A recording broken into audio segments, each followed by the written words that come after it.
That's the problem with me.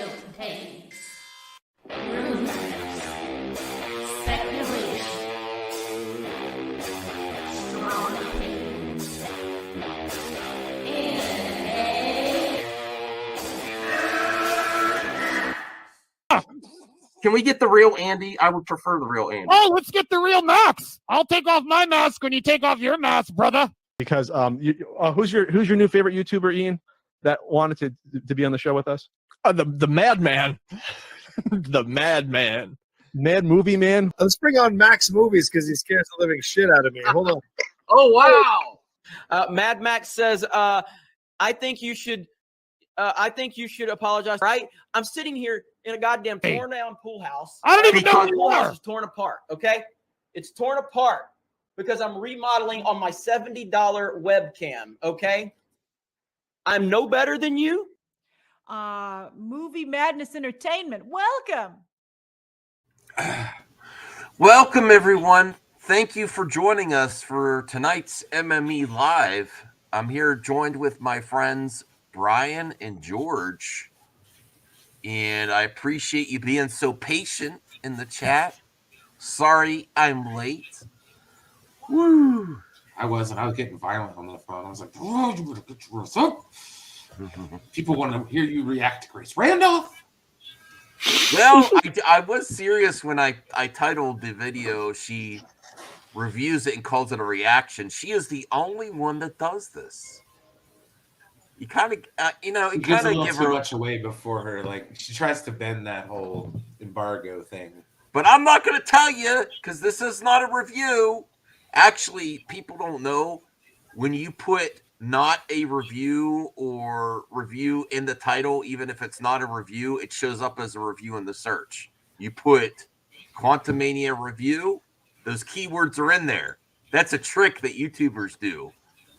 But when they say, did you ever see a title, not a review? That shows up as a review and you put in search. So just like Max, how he titled this very video. You're right. Exactly. Damn you, Brian. You catch on quick. Yes. That's exactly right. But we're going to react to it. I'm excited. I'm really excited for this movie. I have my ticket. Let me see here. I cannot wait. I gotta get my ticket. And if you guys spoil it for me in that first week, I will murder you. Spoil it? No. Nah, I don't like to spoil stuff. Hey, Tony. Hey, Tony Robinson. Patrick. Mwamba. Oh, Anthony's here. Hey. Oh, he usually waits for Anthony. the stream to start. He's not stupid. What's up? I was not 2 hours late once. He was about bold-faced 44 lie. minutes late. He was about 44 minutes late. Who? You. Tonight. Who this man? I woke him up a half hour before the show was supposed to start. Okay? I gotta exercise. Movie Madness is entertainment, just to know the sacrifice that I put up with, Brian, just so, we just love so you, we can man. we could gather around the YouTube. I need to get this weight off. Is going to help me with my napping and everything. But I did exercise once on Sunday. I don't feel like doing it tonight. I got to take the trash out tonight. But I think I'm going to do another 15, 20 minutes tonight because I felt really good after I did it. I was like, oh, I feel better. My 40, almost 41-year-old achy joints, my legs and knees are always like hurting. Like, oh, I'm an old man. What the hell, man? I'm an old man. How are you doing, Anthony? How are you doing, George? Yeah, I'm doing good. Good. Are you looking forward to Quantumania? Yeah. Yeah. I can't wait. Something good to look forward to. Let me see. I'm looking. I always look forward to the Marvel movies, man. What was that, Anthony? Man, Hope is good. Oh yeah. Well, we'll find out because Grace basically says or gives a review and calls it a reaction. I'm gonna keep doing that too because she's pretty consistent. We're up to 17 likes. If you would be so kind to help out family, even when family runs, you always have that family member that's a little bit late to dinner a little bit late to the, help that family member out, please. I'm sorry. Mailbag. I will get to the mailbag. I'm never getting too old for this shit, though. I'm still gonna keep going until I'm gonna go till I die. That's an MME promise. You're never getting rid of me unless I'm also gone. Max doesn't die; he multiplies. Is that what you're trying to tell me? How long before Max dumps on James? I don't want to take a dump on anyone. And I'll give him as soon as we're done talking about Antman. I like James Gunn. I like James Gunn. I don't know what this narrative is. Everyone tries to push on me. It's yours. It's your grift to be now, fair, man. you did like 17 Embrace it. videos on him. I Embrace do. your grift. You know what? Everyone's like, would Max stop talking about Zack Snyder? Yeah, I'm going to talk about James Gunn because he's the boss. He's the boss. Deal with it, mother effers. I'm going to talk about James Gunn because he's in charge. He's relevant. He's talented. I can criticize. I'm going to sit here and tell you you're out of touch every step of the way. I can criticize what he does. Doesn't mean I hate the man. Well, it's okay. Everybody has out of touch takes, man. It's cool. City Nerd became a member again. Thank you. Hey, so we can actually join the Sunday streams again. Yeah, I don't know how that even happened. I didn't get a notification or anything. All right, thank you, Senior Nerd. I appreciate the support, brother. James Gunn again. Talk about Gunn. Well, right now he just keeps giving hints about Superman on Twitter, which is great. But I'm getting like I'm like, man, this is a long way out. I'm trying to calm, bring down because I'm like, man, all this stuff is a long way out. Rein in those expectations. Well, no, I think it's going to be great, and I don't even think they're going to announce the who's going to play Superman yet. Have you played the Harry Potter games? No. I'm not going to support that. No, I'm just kidding. I actually have a topic on that. You mean the biggest trending story over the last 2 days? I have a topic that we could do a cutout for. Should we do that now or wait? Since you brought it up, might as well. We can. All right. Hold on. Wait, what? Who bought 5 copies of the new Harry Potter games? Jeremy Griggs. Here's my thoughts. Of course. Here's my thoughts on the Hogwarts Legacy boycott, the Chick-fil-A boycott, and when companies get into politics or have a stance. If the end product is good, boycott's not going to work. It's just going to give attention to it, and people do not like to be told that they can't do something. The chicken sandwiches at Chick-fil-A are delicious. Sorry. Yeah, exactly. This is where I remove the art from the artist or the politics from the company, and I say, do you deliver a good product?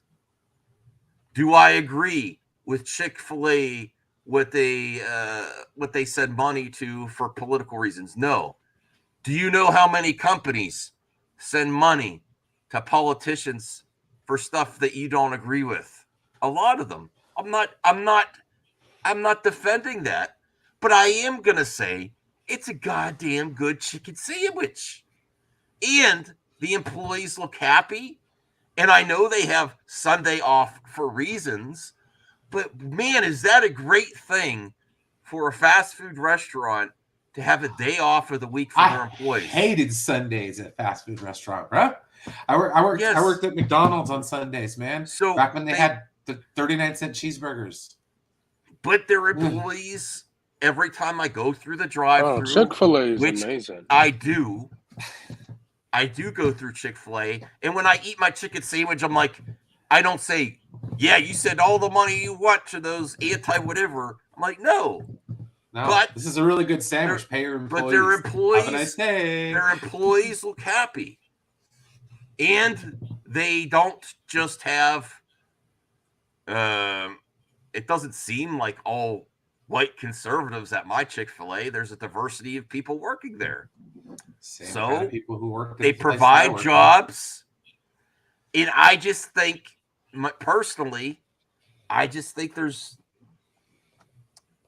just too much. If you're going to go, if I was going, I'm not going to condemn people that take a stance either. I say boycott or don't buy stuff that you don't agree with. And I support you. But don't impose that onto other people. Just like people don't like weaponized religion. If you do this, you're no better than the people that push the religion on other people about the LGBTQ community. So it's exactly the same thing. I just say leave everybody alone, man. As long as they don't break the law. In this game, it seems like it's a good game. You're never going to win if it's a good product. There's a big problem in the industry and in movies, video games, products, where products are not quality. There is an issue there. So if there's a good product, I'm not going to buy it unless, for example, someone did break the law and actually hurt someone. Like, I used to think, I never was a huge fan of like R. Kelly back in the day, but his songs were good. Now that we know he is definitely an evil person, I am never going to listen to Believe I Could Fly again. I used to do that as a joke. Believe I could, never. That's a different thing. He's convicted. We know he's done things. He's a horrible person, and I'm never going to listen to it, It feels awkward at the beginning of Space Jam when the song plays. So that's my personal thoughts. But here's the thing. If you get it and you were offended by something J.K. Rowling said, I'm sorry that she's ignorant or makes comments that offend you. I really am. But someone buying a game did not make those comments. It did not hurt anybody. So I will tell you this too. Why is Jeremy it's making people like Jeremy look good in a situation like this. And this specific topic has got people so upset. And it even cost someone a job at Limited Run Games. One of the employees said something about it, and they went through deep dive on her Twitter history and got her fired. And I don't really like her commentary or who she follows. But guess what? That's not my business, So it's really affected a lot of people, and it's drawing people away from your cause. I think if you really are offended by what J.K. Rowling said, instead of talking about imposing, it's like no difference from book burnings that or banning books that's happening in Florida right now. That's not getting political. It's something you really don't agree with. It's the same thing. Both sides do this. Oh, I know. So that's anyone want to add to this? I mean, that's my initial thoughts. I support people if they really do not like what a company's doing or what they stand for. I say go ahead and boycott, but don't impose that onto other people. That's my initial thoughts, Oh, wow. What the hell? You stop. RJ says, I think people need to stop virtue signaling speaking for other groups they're not part of. Let people buy what they want to buy. RJ, do that. Do more of that. The game I'm not trying to be mean anything, but no. Yeah. There's people that want to buy the game and just can't afford it. They don't even care anything about the politics, I mean, the game. Yeah. Look. Like I got the collector edition comment, and probably I think I'm getting it tomorrow. So yeah, I'm gonna play the game tomorrow, the collector edition, and so from every video I see, it looks amazing. And people boycotting to me because of J.K. Rowling, what she's saying, other stuff like that is just ridiculous to me. It's just like, bro, play the game, judge it by yourself, and do your review on it. Oh, thank you, Matt Jarbo. That's different. I mean, I don't know if there was that accusation. I mean, how so? They're Christian. How dare they? No, I'm just kidding. I mean, if they're all hoods making your chicken sandwich, that's a different situation, you know. Yeah, like good lord, like could you imagine? No. Oh my, that'd be crazy. Yeah, I mean, look, I'm eventually gonna buy the game. It's just because of how much money it is and the fact that I'm more interested in buying the upcoming Legend of Zelda game that I'm kind of waiting. But I want to play it. I definitely want to like buy it and play it when I can get more money. Oh, you have a Switch? Yeah. I didn't know that, George. Yeah, I just don't really game as much as I used to. Like I'm trying to get back into playing video games. Mm-hmm. But yeah, I forgot the game was coming on the Switch. But again, if like if the new Legend of Zelda game wasn't coming out, I definitely would buy Hogwarts Legacy right away. If you want, buy the game because you say I want to buy the game and tweet out I bought the game, but J.K. Rowling, you know, do a little research or stop being so ignorant. At the same time, tweet at her or donate to a charity or something, you know. Or talk about it, or show some kindness to the community. You know, you could still be an ally and buy this game, right? You could still be an ally and buy this game. I just hate when people are acting like this ruins Harry Potter for them. It's like it doesn't ruin Harry Potter for me. Like I still love Harry Potter. I still love all the movies and books off my phone. Fuck you. Like I still have the books from their original print. Like yeah, I grew up on it. We got the books, we got the Blu-rays, we got the DVD, we got the 4K disc. Look, we got anything. You know what? If I ever plan on having kids, I want to get them into it like when they're old enough. Yeah, I did also check her statements, Jeffrey, and she is pretty ignorant. And to impose that someone's being devious because they want to use not to get deep into it, but to say that someone shouldn't be able to use a bathroom because they now identify as something else than they were originally born as is extremely yes. Oh, because she said they could be a potential something else is very ignorant and nasty, and really what you identify has no relation to potential predatory behavior by people, because you know what, people do bad things, not certain groups, people in general. You know, and don't fear-monger and place that on people. Judge people on an individual basis. Right. So to even suggest that is really disgusting. Some people just want to go. They want to just be able to go to the restroom as to what they identify as now. And that's not, you know, what are you going to do? And, you know, be careful when you go into any restroom. It doesn't matter. There's predators all over the place. It's fear mongering. It's the same shit that they tell the old folks at night when they watch the Fox News, and as they're drifting off the dreamy land, and, you know, they gotta get scared.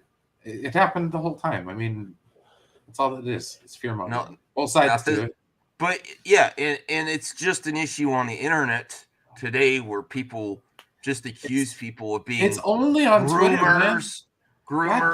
It's across the board. Both sides do it, and you know what? Oh, I know that. I'm just saying, it's like, people can be evil, and it's really disgusting to suggest that a person or group is prone to that because of who they are. That is very ignorant and prejudiced. Exactly. To suggest they're more prevalent to a certain thing, because you know what? Oh, I don't. I'm going to stop there because I don't want to. Worry, man. Yeah. Okay. Anthony, George, what do you want to add to this topic? No, I'm good. This is, I mean, it's a crazy situation. What's going on? I mean, even like people getting death threats for just playing the game. It's gotten out that is crazy. It's out of control. It's just crazy. And a lot of these people are attacking their potential allies that want to have a good relationship. People are getting frustrated. This is the sad part where, if anything, you're helping people like Jeremy. And the reason Jeremy's in the thumbnail is he was on a video saying, I'm going to buy multiple copies and do a giveaway. You know, That's cool. When's he doing that? I don't know. You'll have to check out the video. You have to ask him on Twitter. Oh wow. It's not gonna. If the product's good, a boycott's not gonna work. You know, It's getting great reviews right now. Yeah. And like, listen, the Harry Potter brand is still strong. Like, don't matter what J.K. Rowling says, it's still a strong brand. And it's like, here's the thing, you know, people are talking about boycotting this game. It's like, in that case, why aren't you talking about boycotting the Legos or the Harry Potter merchandise that's always sold, or like the Wizarding World of Harry Potter? That's other ways J.K. Rowling gets money. But yet you're more focused on this video game, like. Do you pay for a streaming platform that has Harry Potter movies on it? I think HBO. Yeah, and you might not watch those movies, but well, RJ, you really got to bring up Skidwalker marker. RJ, Skidmarker. Well, like we can go a day without getting into like this drama. I'm just saying, no. I don't even know what he's talking about. No. Something about Skywalker on Twitter, but like that's not important right now. We're talking about Harry Potter. Well, here's the thing though. I think that people have given up energy. A lot of people have given up energy, even if selling to Netflix is possible. I don't see people tweeting it every day, and 214 is just too long. I think it's going to be maybe trend that day, and then that's it. I think people just giving up. The Snyder thing, bro. Like, listen, like, let Snyder do whatever he wants on Netflix. Like, he's a free man. His contract, I think, is up next year, I believe, something like that. So, like, whether he re-signed with Netflix or not, that's up to him. But like, just let him create his universe with Netflix. If Netflix is happy with Zack, they get Zack back. If they're not, Zack goes somewhere else. But just like let Zack do whatever he wants. I don't think it's not gonna happen. That hashtag is meaningless. Like it's nothing. It's just no. It's just not gonna happen now. Okay. Well, we'll see. I just don't see anything. I think people have given up. Is what I see on my activity. And then Valentine's Day, really? Like Valentine's Day, you're supposed to you take your girl out on a nice day. You buy her flowers. You take her out. You might do I ain't gonna say it, but you like, come on, yeah. So like, come on, bro. That's so weird. Valentine's Day, like, come on, bro. Like. RJ, I strongly suggest you stop throwing heat. That way, only incel weirdos are going to spend their, because it has nothing to do. You can think they're lame, but that doesn't have anything to do with that whole movement. And I think you're imposing that because you know one person that said something about Valentine's Day or being alone. I don't think that's a good angle to troll them, RJ. I'm just saying. I feel like they're not even worth talking about anymore at this point. It's like, like it's DC's going in a different direction. There's other things to talk about in the entertainment world. Mm-hmm. There's other weirdos on Twitter to make fun of if you want to make fun of weirdos on Twitter. Yeah. Well, there's weirdos on Twitter. Those weirdos on Twitter. Yeah, Twitter's not. Oh, here we go. Twitter's not real. Oh my goodness. Okay, Jeffrey, we will react to it, but that was my thoughts on the whole situation. I don't support what JK says. I don't support what Chick-fil-A sends money to, but every company, it's not justifying what they do. Lots of companies, lots of people some promote stuff I don't agree with. And that's just my personal line. I'm not going to impose my beliefs on you.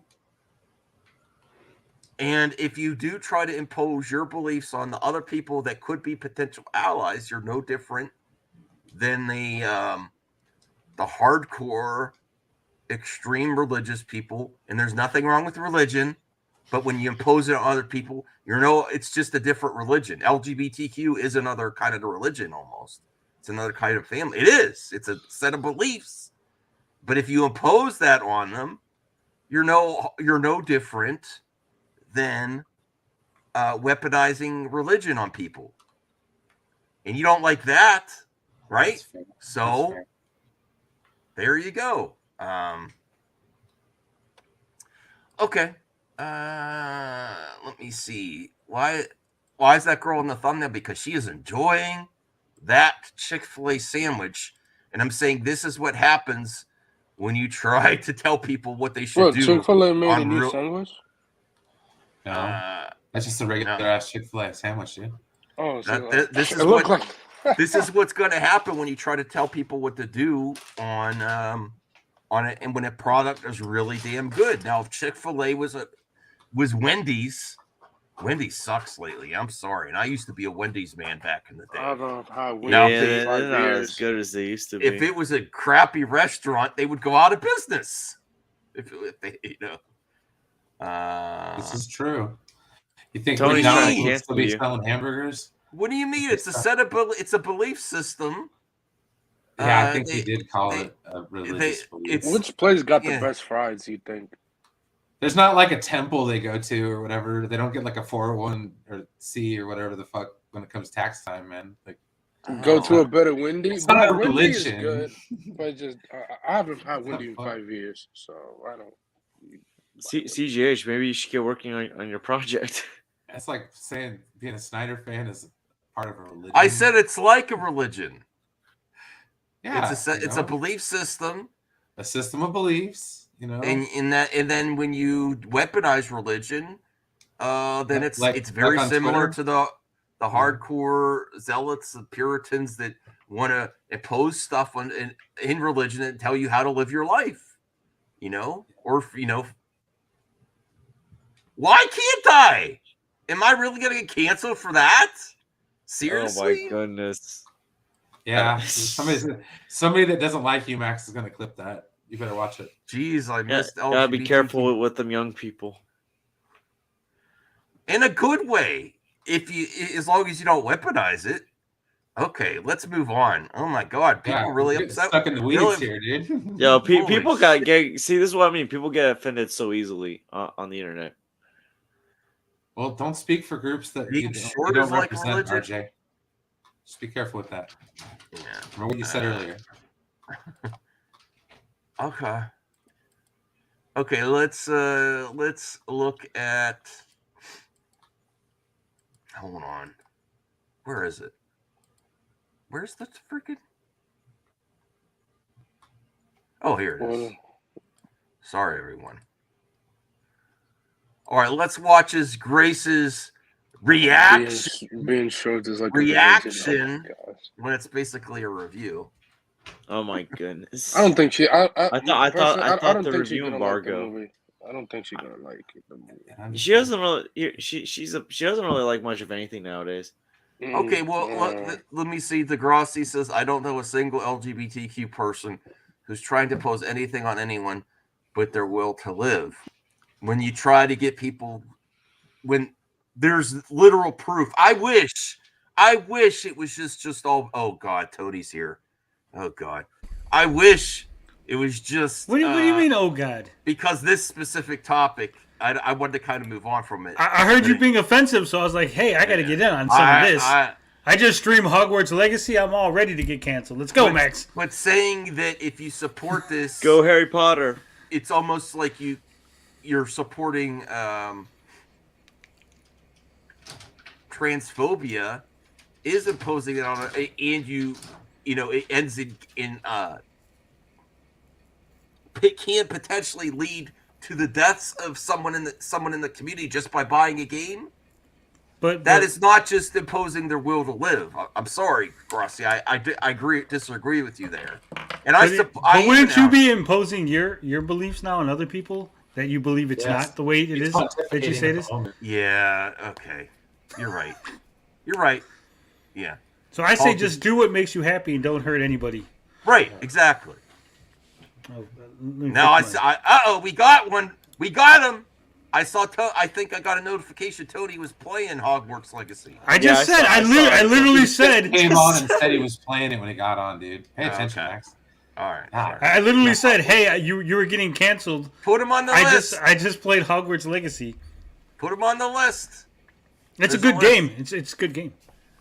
Right. If it was a bad game, it would fail. If it's a good game, boycotts aren't going to work on good products. You get to build your own wand. What? That sounds boring to me, actually. Build my own. I want to play the game so bad now. Like, not just Really? I saw my brother's got it up front, and I want to play it real bad. Dude, it's dope. It is everything. If you're a Harry Potter fan, you're gonna just like be all giddy, like, oh my god, it's so good. That's I've only gotten like 2.5 hours in. Max has selective hearing, like early Alzheimer's or dementia. He is getting old. Well, my older years of MME are really going to descend into madness as the older I get. So we'll see how this goes. So what's up with Grace looking like a redhead on your thumbnail, Max? Is she redhead now? What are you talking about? This thumbnail? Your thumbnail. She looked a lot more redhead on your thumbnail. Let me bring up the thumbnail. Hold on, I could delete Her hair looks less blonde. It definitely looks less blonde. I don't know. She would make a good redhead. Man, you guys are judgy. No, I like redheads. I'm not judging. See, yeah, it definitely does. I was like, oh man, I was ready to get on the Grace train. I was like, Grace, a redhead now? I'm down with that. Well, she's giving a reaction. That's a bad pause. She got like this weird neck thing going on. She probably didn't like the. What are you talking about? Look at her neck. Like the veins are popping out. Does she work out or something, man? Like she's like her head looks really big and her neck looks really tiny. Eat something, Grace. Good Lord. She looks old. Like oh my god. I disavow. Giant glasses, big veiny neck. You ever watch Alex Beal? That the boss used to call it. Grace Randolph is 36. She looks 56. Grace hated this movie. No, she hates everything nowadays. No, I don't think she's gonna like it, bro. She likes Morbius. She didn't even like the movies from last year. She's not like we know Grace, bro. But she simped for Morbius. She was a bigger fan of Morbius than Isaac was. Jesus Christ, she's crazy for that one. She was just trying to get in on the meme. All right, well, let's see what her just reaction, not review, is. If she's smart enough to know what a meme is. 11. She's the only one that does this. Everyone else puts out like a minute reaction. She does 11 minutes of talking about the movie. Probably because she didn't like the movie. But I mean, you can have an 11-minute reaction. I mean, I literally react to other people's 5-minute videos for like 4 hours. So how am I gonna like? Oh no, you bugged on that one, Jesus. No, really, watch some of my streams. We'll watch like a 10-minute video and we'll be there for like 4 hours having discussions about that shit. Oh, so I like to talk. Your practice for MME. All right. Yeah. Okay. Well, what's all right? Somebody's getting invaded. Let's get this started. We got 11 minutes to get through. I have just seen Marvel's Quantumania, and the social media embargo has lifted, which means it's time for a business discussion. Oh, man. I can't tell you if I personally liked or disliked the movie until the review embargo lifts on February 14th. But let me just say, there are good movies that fail and bad movies that succeed, but also bad movies that fail and Now she's talking like James Gunn now. Good movies that succeed. Well, that's why this is so long. Sounds like throughout this whole film. However, I can tell you for sure that there are 2 amazing end credit scenes with this movie. That's good to hear. But this is, this is where Marvel, I can't stand Grace's voice. It's not her voice, it's her cadence. Careful, RJ, she might block you on her streams.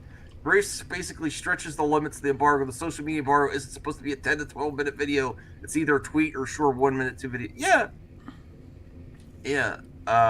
Here's the difference between MCU and DC. Marvel adds stuff and alludes to where they're going with 2 end credit sequences. DC actually removes stuff from the actual movie in characters. That's the difference. Marvel removed characters too in Doctor Strange Multiverse of Madness. They took out Balder. Well, that's because. Well, see, whenever I give Max an example, he's like, "Well, that don't really count because it goes against my narrative." Well, Daniel Craig consistently every movie. Every movie. And Daniel Craig literally said that he couldn't film it because of COVID in 2021. So I mean, he would have been there if there was no COVID. They point things to in DC to stuff that they want to try. They just never get to it. But that's a discussion we don't need to go down, Max. Okay, thank you. I appreciate it. All right. Hey, they really mean something. One of them, so there's like a mid-credit scene, and then there's one at the very, very, very, very end. You know, usually, like lately, we wait and we wait and we wait, and there's nothing. But this time, there's something. I loved the final end credit scene. I was like, oh, that makes me so happy. The other one I think is kind of ridiculous, but still very important. I'm trying to see this goddamn movie, and she's going to ruin it for me. Well, she says it's going to make you happy. This isn't a review. This is a reaction, Brian. I mean, she does spoil stuff. She wants to spoil it so badly, you can tell. You can tell, yeah. Dude, how did I know we were getting 2 post-credit scenes? Well, I guess I do now. What the fuck, man? Well, now you know to stay you to never the know very if they're gonna end. just, get you...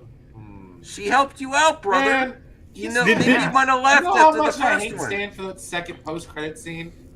Did you see the new slogan for the movie? And I know it's going to be on a Geeks and Gamer or a Quartering. We was Kangs and shit. Mark my words. It doesn't say that. Does it? That's gonna be on a Geeks and Gamer by the end of this. Trust me. Todd Fair, $5. Ew. That's not a turkey. That's not a turkey, Todd Fair. Or just a turkey. I'm sorry. That's just a turkey. Do you believe the new Superman movie will be epic and transcend through pop culture? No. I hope it does. I hope it does. I hope it's the best goddamn Superman movie ever. But I'm not convinced yet. I'm not convinced yet. You know, just because James Gunn's working on it doesn't mean I think it's going to be the best Superman movie ever.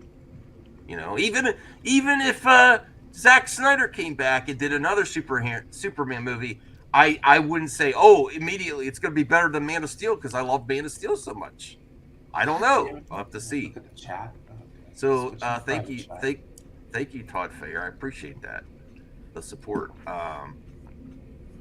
Okay, let's see what else she has to say here.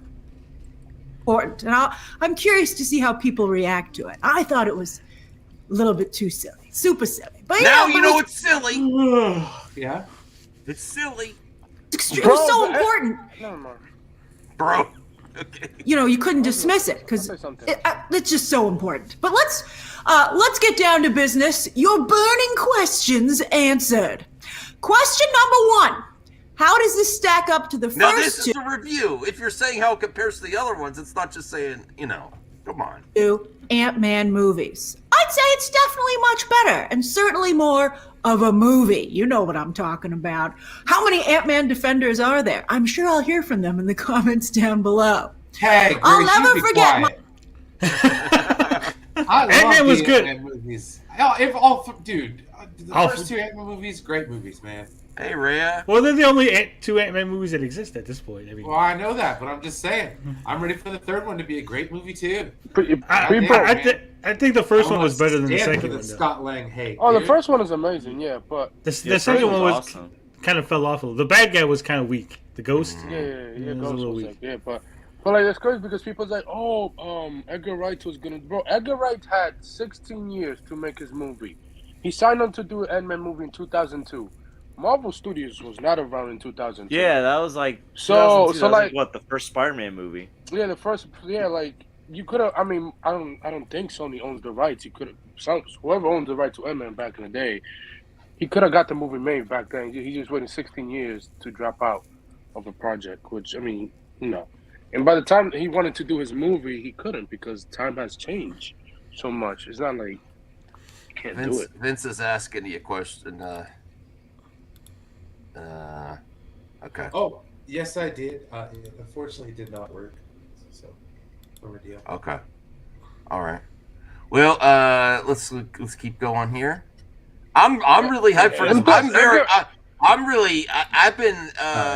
been really looking forward to some Marvel content. I miss it. I I miss the Marvel content. It's been a while. Yeah. And also, like, Edgar Wright to still get money from, because he's a executive, like, a producer, I think, on every MME, because of he got producer credit. Yeah, so he still gets Myself, how the Antman and the Wasp did not deliver on its amazing trailer because all the amazing parts of the movie were in the trailer. I agree. And Still made here, 600 unless million. you've watched every single clip they've released, right? Told you, don't do that. You haven't seen a lot of the movie. I felt there were a lot of surprises. Do I owe Peyton Reed an apology? Well, I can't say that without people apology, including me, Grace. I'm blocked. No, I'm just kidding. You should keep me blocked. Apologies. You hated Sam Raimi last year for no reason. Well, no, Sam Raimi hate for whatever reason. Grace owes the movie talk community an apology. She does. She wouldn't review Peacemaker. That's crazy. She owes James Gunn several apologies, not Max. It's Grace. I gave Peacemaker a chance. I gave Peace a chance. Isn't that what RJ said back in the day? Give Peace a chance. You know. I'm gonna say this. You know, everyone says Max hates James Gunn. Grace is the one that hates James Gunn around here. Yes, or she at least did. Now she's like kind of that. light. She flats out hates him. She's kind of lightened her stance on him since he's become DC president. She has. Oh yeah, because she wants those juicy scoops from him. Ooh, she wants his juicy scoops. Yeah. 2 of them. So we'll talk about that on February 14th. But I will say that this is certainly the most cinematic I've ever seen him. Great. So I at least owe him a bro nod. Like, you do you. You do you, Peyton. Jesus Christ. That's just, I don't know. She's awesome. I'm embarrassed for her. You're embarrassed for her? Does she take drugs? I don't know. She seems like she's I think she's cool. She's just very weird. You would, Max. Yeah, she's very weird. I like it though. Second question. How does this compare to recent MCU movies? You know, that's where things get interesting. I think Marvel, as it You know. Do you know? I didn't. What? Well. expands exponentially, or you could say explodes, is losing its sense of identity. And Quantumania, to me, doesn't seem so much like a Marvel movie as more Star Wars meets Spy Kids. And you can decide if that's a good combination. Do I think that's a good combination? I can't tell you yet. That's for Marvel. She basically said it's like Star Wars and Spy Kids. But I'm not really telling you why. Yeah. That's because of MODOK. Do you remember MODOK, how he looks? DL is like completely confused. What is with her tone? It's like she has to be all high pitched all of a sudden. That's the way she talks, you know. Well, Patrick, please don't allude to anything, and there's nothing wrong with that anyway. I don't know. But I heard she's going to be at too many games this year, Max. Is your wife going to be okay if you go there? Absolutely. She can't stand her though. You got that hall pass, right? No. I'm not going to waste it on Grace Randolph if there was legitimately a hall pass that we consensually agreed upon. I am not going to waste it on Grace Randolph. But that would be what's that? Max's wife walked down the stairs during this conversation right now. Oh yeah, if I had a hall pass. Whoa! I offered to give her a hall pass first. I'm like Jason Momoa or So you're saying that you can pull someone better looking than Grace Randolph is what you're saying? No, I'm not. I said I need to get to the part of consent. I got to work on myself first. Let's not suggest that the madman gets out there and just lets loose and everyone's gonna be like, yeah, madman. No, I mean it's consensual thing. I would have to make sure they know my situation. I'm not gonna lie to a woman to get some.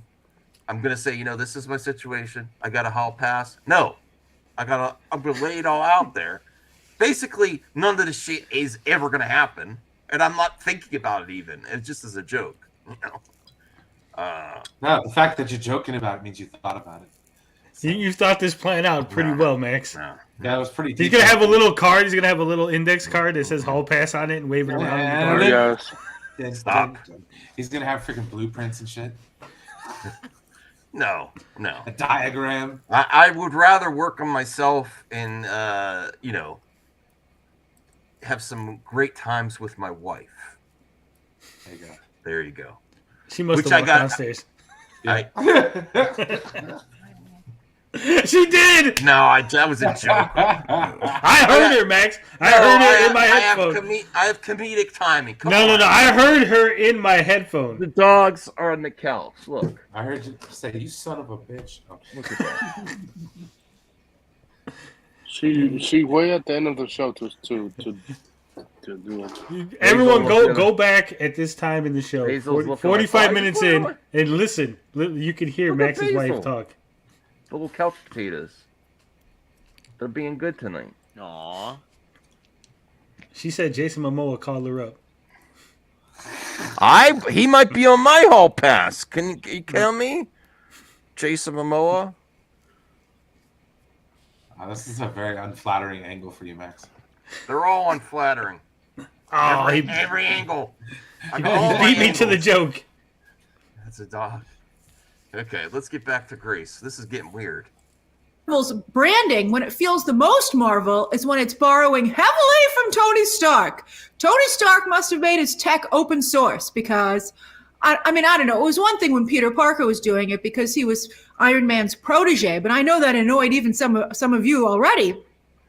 But I got to tell you, I don't care for it. Tony Stark is special. They're giving his tech to everybody. It was over in Wakanda forever. Now it's over here. Listen. Happy owns his tech. Blow my nose. What is that? What? I think Grace is dumb and she doesn't realize that other people can have tech similar to Stark's tech. Let's really realize why they're doing it. It's easy special effects that just like press a button and your helmet appear. That makes things a lot easier to film. That means the actors don't have to have all this weird stuff on, and they could just add it later.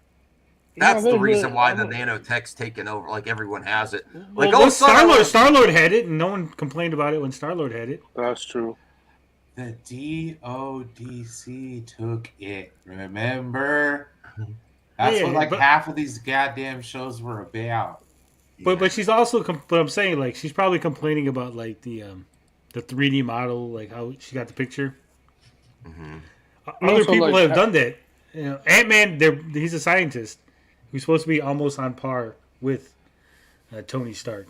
Mm-hmm. What's her name? Shuri's supposed to be on par with Tony Stark as far as technology and stuff. Yeah. So what the hell is she complaining about? She's like, "Hey, why are these scientists?"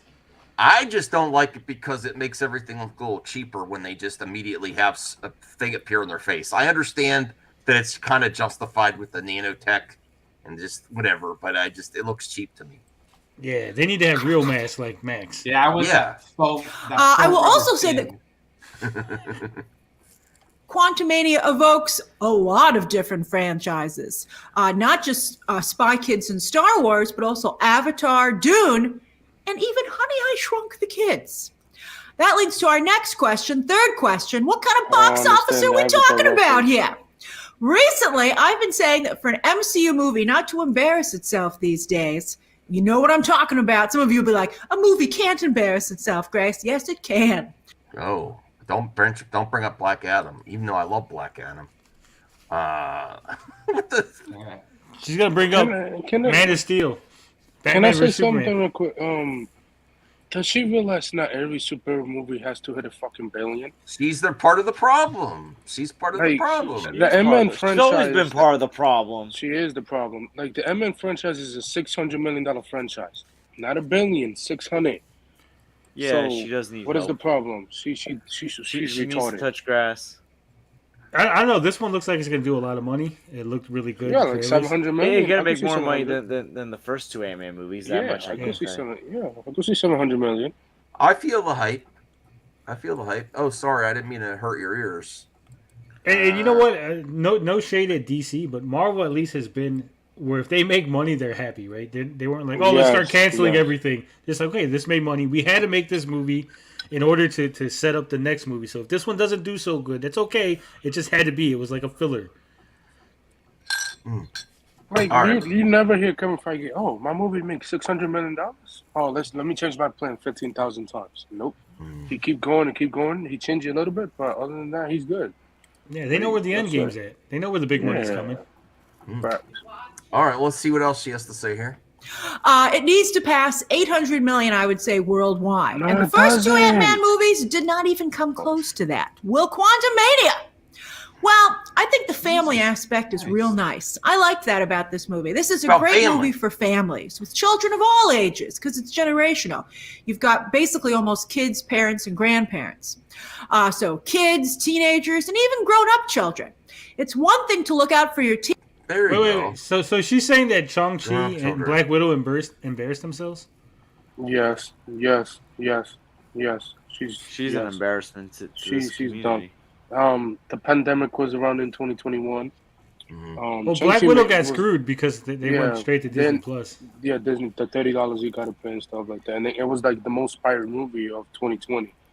So also, like, you know, Shang-Chi was like was one of the best Phase 4 movies. So box office, the box office looked low, but like the quality was fantastic. If it does make less than the last one, that's gonna be I think Marvel is gonna, you know, be careful about what they're doing next. But I don't think so because I mean they went from what 518 to 623. So even if they make less, if they make less than the second but more than the first, I think they're good. Okay. Teammates, but it's a whole other thing to look out for family members. And I think you really feel that in this movie. So that was a nice change of pace for superhero films. In fact, my own parents, who haven't seen a single MCU movie in theaters since Shang-Chi, which they loved, but they haven't cared. They're superhero dad. I think I've told you that before. I'll say it again. They're like, I mean, I told them the new DC slate, and their eyes just glazed over. They're like, we don't even know what you're talking about. Hold on, like Superman. Hold on. What? How many movies have come out in the theater since Shang-Chi? A like lot. 4, maybe 4 or 5 for each different franchise, for each different studios. So I don't understand. No, I don't think there's been that many. Well, it's No Way Home. Either way, I agree with her. The fact that her parents are burnt out on superhero films. That's the most important goddamn part. Okay, you're missing the what's important about the picture because you're staring at the fucking trees. Okay, quit staring at the trees. Pay attention to what she's saying. But she's wrong. She's 100% wrong. I don't give a fuck. Are you the general audience? I don't think so. Yeah, well, here's the thing. Here's my counter argument to you, Brian. There's no such thing as a superhero movie, right? What is a superhero? It's not like a genre like westerns or sci-fi or superhero movies go multiple genres. That's what you're saying. Kind of. Yeah, what I'm saying is multiple genres. So right, so you're not really superheroed out. You might be Marveled out, you might be DC'd out, but I don't think you're superheroed out because you could end up coming back with a horror. No, because a lot of these movies are very archetypal. Like they're very tropey. You've seen them for 20 some odd years now. I mean, I think they've mixed it up. Yeah, the movies could be, but I think they mixed up with the Disney Plus series. Movies. It's like let's take a buddy cop movie and a western. And smash it together. We got a Marvel movie, baby. You know, it's like that sounds awesome. I want a buddy cop western. You actually have Marvel characters that are western characters. The two gun. What's kid, the one kid Ghost Colt? Rider? The one Ghost Rider that has a horse. Damn, he was in the Midnight Rider. Yes, he was in the Nicolas Cage movies. Yeah. Oh, you could do a western movie with him. All right. Let's see what else she says here. And we kind of like Superman, but who's in it? I was like, I don't know. They haven't decided yet. But anyway, they haven't even bothered to watch any of them when they get to Disney Plus. I do think they checked out Multiverse of Madness, actually. And I know that they I'm sorry to say that they are not Wanda stans like myself. They don't dislike Wanda. They thought the movie was just all over the place. So yeah, the last, that's the last, I guess. I'm a Wanda stan. Why can't she be? I can't believe she actually said that phrase. Yeah, it's the last Marvel movie they saw, but they skipped everything between that and Shang-Chi. But you know what? They saw this trailer and they were like, we'd like to see that. So I did get tickets for us opening weekend. We'll see if they change their minds. They're skittish. You know what it's like for those of you who have non-Marvel friends and family, right? They're like, who cares what your parents skittish say? colts. You got to keep them from bolting for the door. You're like, no, let's watch it. Let's watch it. So I think that's a promising sign, at least for the opening weekend. Last one. But with no, Wild West Ghost Rider, yeah. General audience. Okay. After Blade 3, what? That's a long time ago. What about repeat viewing? I think that with no real action sequences. That's sort of like, damn. I'm tired. But she said that about another project that had action. You know, I want some good comic book action. I do like that. And I know that's part of the reason I like Zack Snyder so much is he delivers a lot of action. I like to see comic book heroes doing stuff. You know. Well, you probably get that in Captain America and the Blade movie. What else? But I mean, who here do you want to see action in this, Tony? This is an Antman movie. It's a family movie. Yeah, there's gonna be action. Yeah, but she says it's lacking action. There was action in the trailer.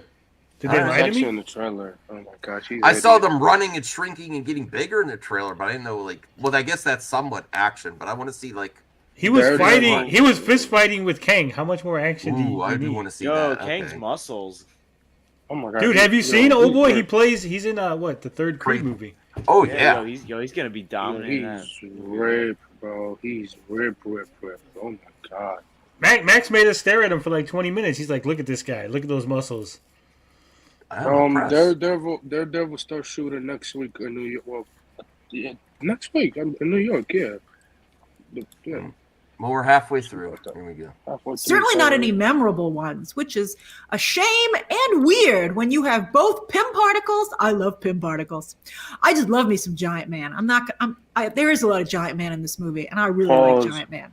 But anyway, why Anthony? Pause. The way that she said, wow. Never. I know where you're going. You said she loves a giant man, right? Is that where you're going? Is that what you're gonna do, Anthony? I know what you're thinking. I was thinking about it. I was like, nah, I'm gonna let that one pass. Is it? Go ahead, say it, Anthony. She loves a giant man. No. Yeah, she likes that. Yeah, she likes that. Yeah. Hey, DL. Hello. You got your. Oh, go ahead. I'm surprised DL came in because it's a Grace video. Oh, I just had to come in because I just couldn't stand the stupidity coming out of her mouth. I just really, I can't stand it. Oh my gosh. All right, I'm going to leave. I can't listen to the fan stuff anymore. Guys, have a good night. Wait, what? Wait, what? You guys, I understand we are all fans. So we see things through the fan lens. And only the fan lens. So I'm going to take off. Y'all have a good night. All right, thanks, Okay. Brian. Bye, guys. All right, Bye, Brian. Take care, Brian. I just wanted to be noted that it was when DL arrived that he left, not when I arrived. Oh. Yeah, I have that effect on people. I think he means Grace is spitting facts or something here. Okay, all right. Let's hear DL counter this nonsense. Lots of Pym particles at play and Kang in play. You would think they would be better action sequences. So I think that will hurt repeat viewing. I think people really like seeing their favorite characters in action. I think that really helped Multiverse of Madness with Wanda. And because she was so cool. She was so cool. But yeah, you don't really have that. And they didn't even have that much in Multiverse. That actually did help me watch it again, though. I think she's right on that. Because I was so on Multiverse of Madness, and then when I watched it again on Disney Plus, I enjoyed it more because of those cool Wanda action sequences. Really helped the repeat viewing. I don't know. I haven't watched it yet. A repeat. Oh, it's really good. DL, did you watch it again since you saw it in theater? Doctor Strange 2? Yeah, definitely. I still really enjoy it. I like the IMAX thing. Yeah, I do admit that the plot is all over the place. So that's one thing I do agree with her on. So, but yeah, definitely if you are a fan of Sam Raimi's direction style and the action, that's probably like the main crux of it, I would say. But okay, people not fans are tired of them. Yeah, I get that. I understand. All right. Multiverse of Madness, by the way. I could have had a lot more. But I do not see a lot of repeat viewing here. Is this must-see viewing? Well, when the movie starts out, it does feel like you can't miss this chapter of the MCU. But as the film progresses, I started to see that it was almost like an MCU Disney Plus show, where you could skip it, and still when Kang shows up later on, I mean, of course he is, right? There's like, you'll see. But you'll be fine. You won't be like, what? You'll be totally fine. How does she know? How does she know how King Dynasty or any other thing with Kang is going to turn out? Literally a setup to King Dynasty. The same writer for this movie is writing the next movie, the King Dynasty, with the Chen-Chi director. It set up that, and it set up Loki season 2. So I just don't. Oh shit! I don't understand it whatsoever. What'd you do, Max? I undid my headphone again. So Max can't hear us? Now I can. See, I fixed it quick. You're quick, Max. That's what I hear. That's what. Yeah, I'm working on that. I heard Pat and Ian are selling pills that can help you with that problem. Slow as possible, Max. Slow as possible. Yeah. I haven't. Don't you think it's pretty disrespectful to your audience if you say if you start selling ED pills and say we all have this problem? No, that's like every ED commercial ever, Max. Yeah, but have you never seen an ED commercial? I don't know, Tony. Are you going to start selling them if they give you a sponsorship? Money? I am a whore. I will sell any product you give me a sponsorship. You hear that, companies? Wow. I am not going to sell ED pills to my audience or suggest if they pulled up a dump truck full of money. Well, that if I became a millionaire overnight, that'd be different.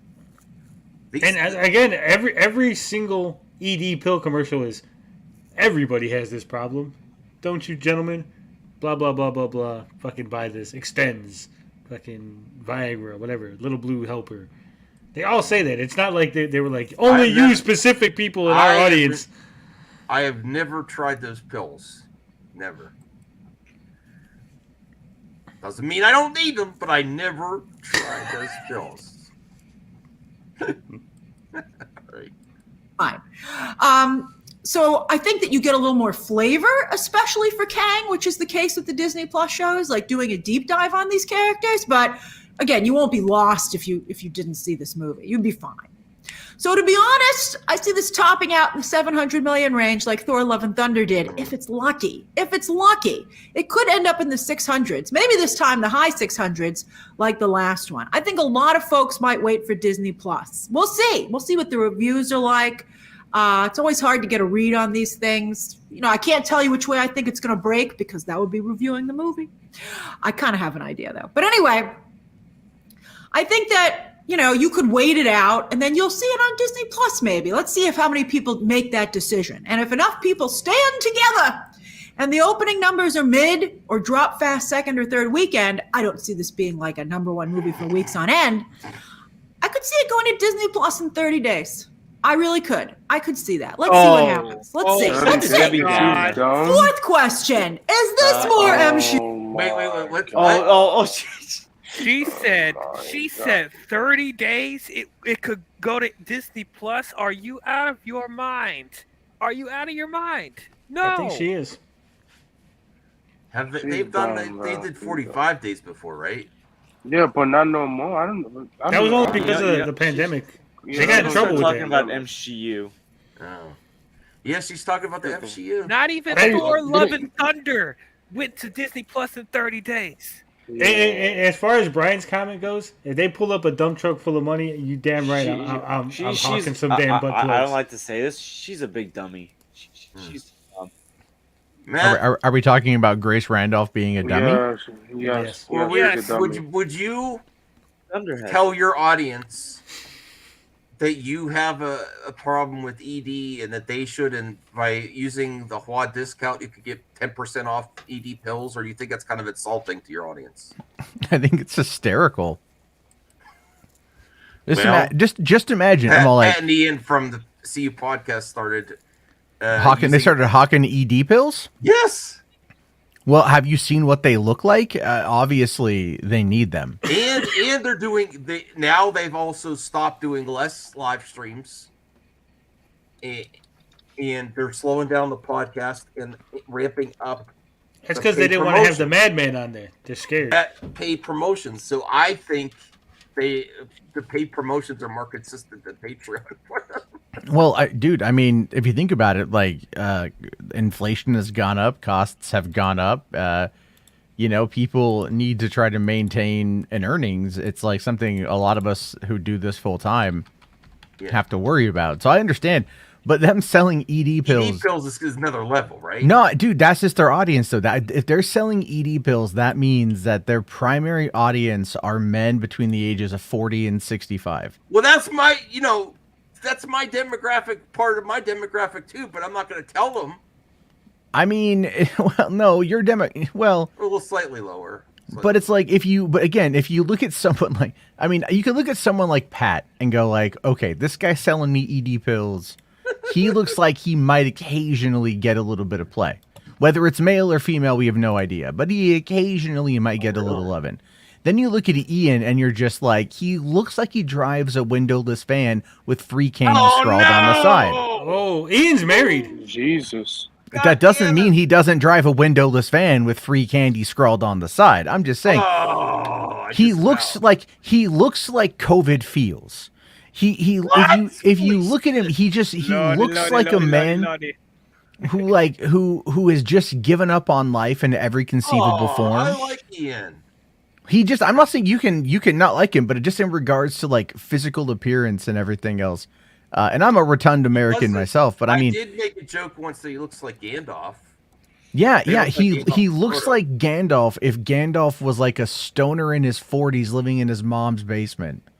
He's got a girlfriend who might also drive a windowless van that says free candy scrawled on the side. I don't know. Look, all I know is I tried looking at those guys' podcast. Nothing about them is interesting. Not a goddamn thing. I've been following them from the start.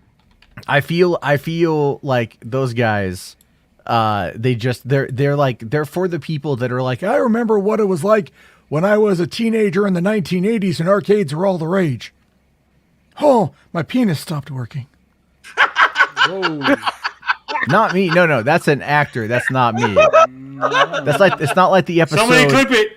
It's not like, trust me, I have no problem in that department. Look at the Grossi. Cialis is great if I like putting on a show. I mean, listen, have I ever? No, I don't know. Are you kidding me? Like, that's not even a problem. I'm not saying it's a problem. You don't have to. I don't believe that finite boners are a thing. My body is just always like, what's up? Okay. Yeah. Well, I mean, you don't necessarily have to have a problem to try it. Why would I need to try it though if I have no problem in getting an erection? Really amazing. ED stands for erectile dysfunction, meaning I'm not able to produce an erection. Yeah. I personally, Matthew Jarbo, 40 years old, do not have a problem maintaining or getting an erection. Yeah, but then you can have skeet. Multiples all night long. You pop one and you're hard for 4 hours? Like, have you ever, when's the last time you were just naturally hard for 4 hours? Like, anything longer than like an hour and you're like, oh, that's just no. It's been a while. All right. Like having it, it's a two-part system. It's a two-prong system. All right. Like you go for too long, it starts to hurt. There's no fun in that. All right. I'm just saying it's all.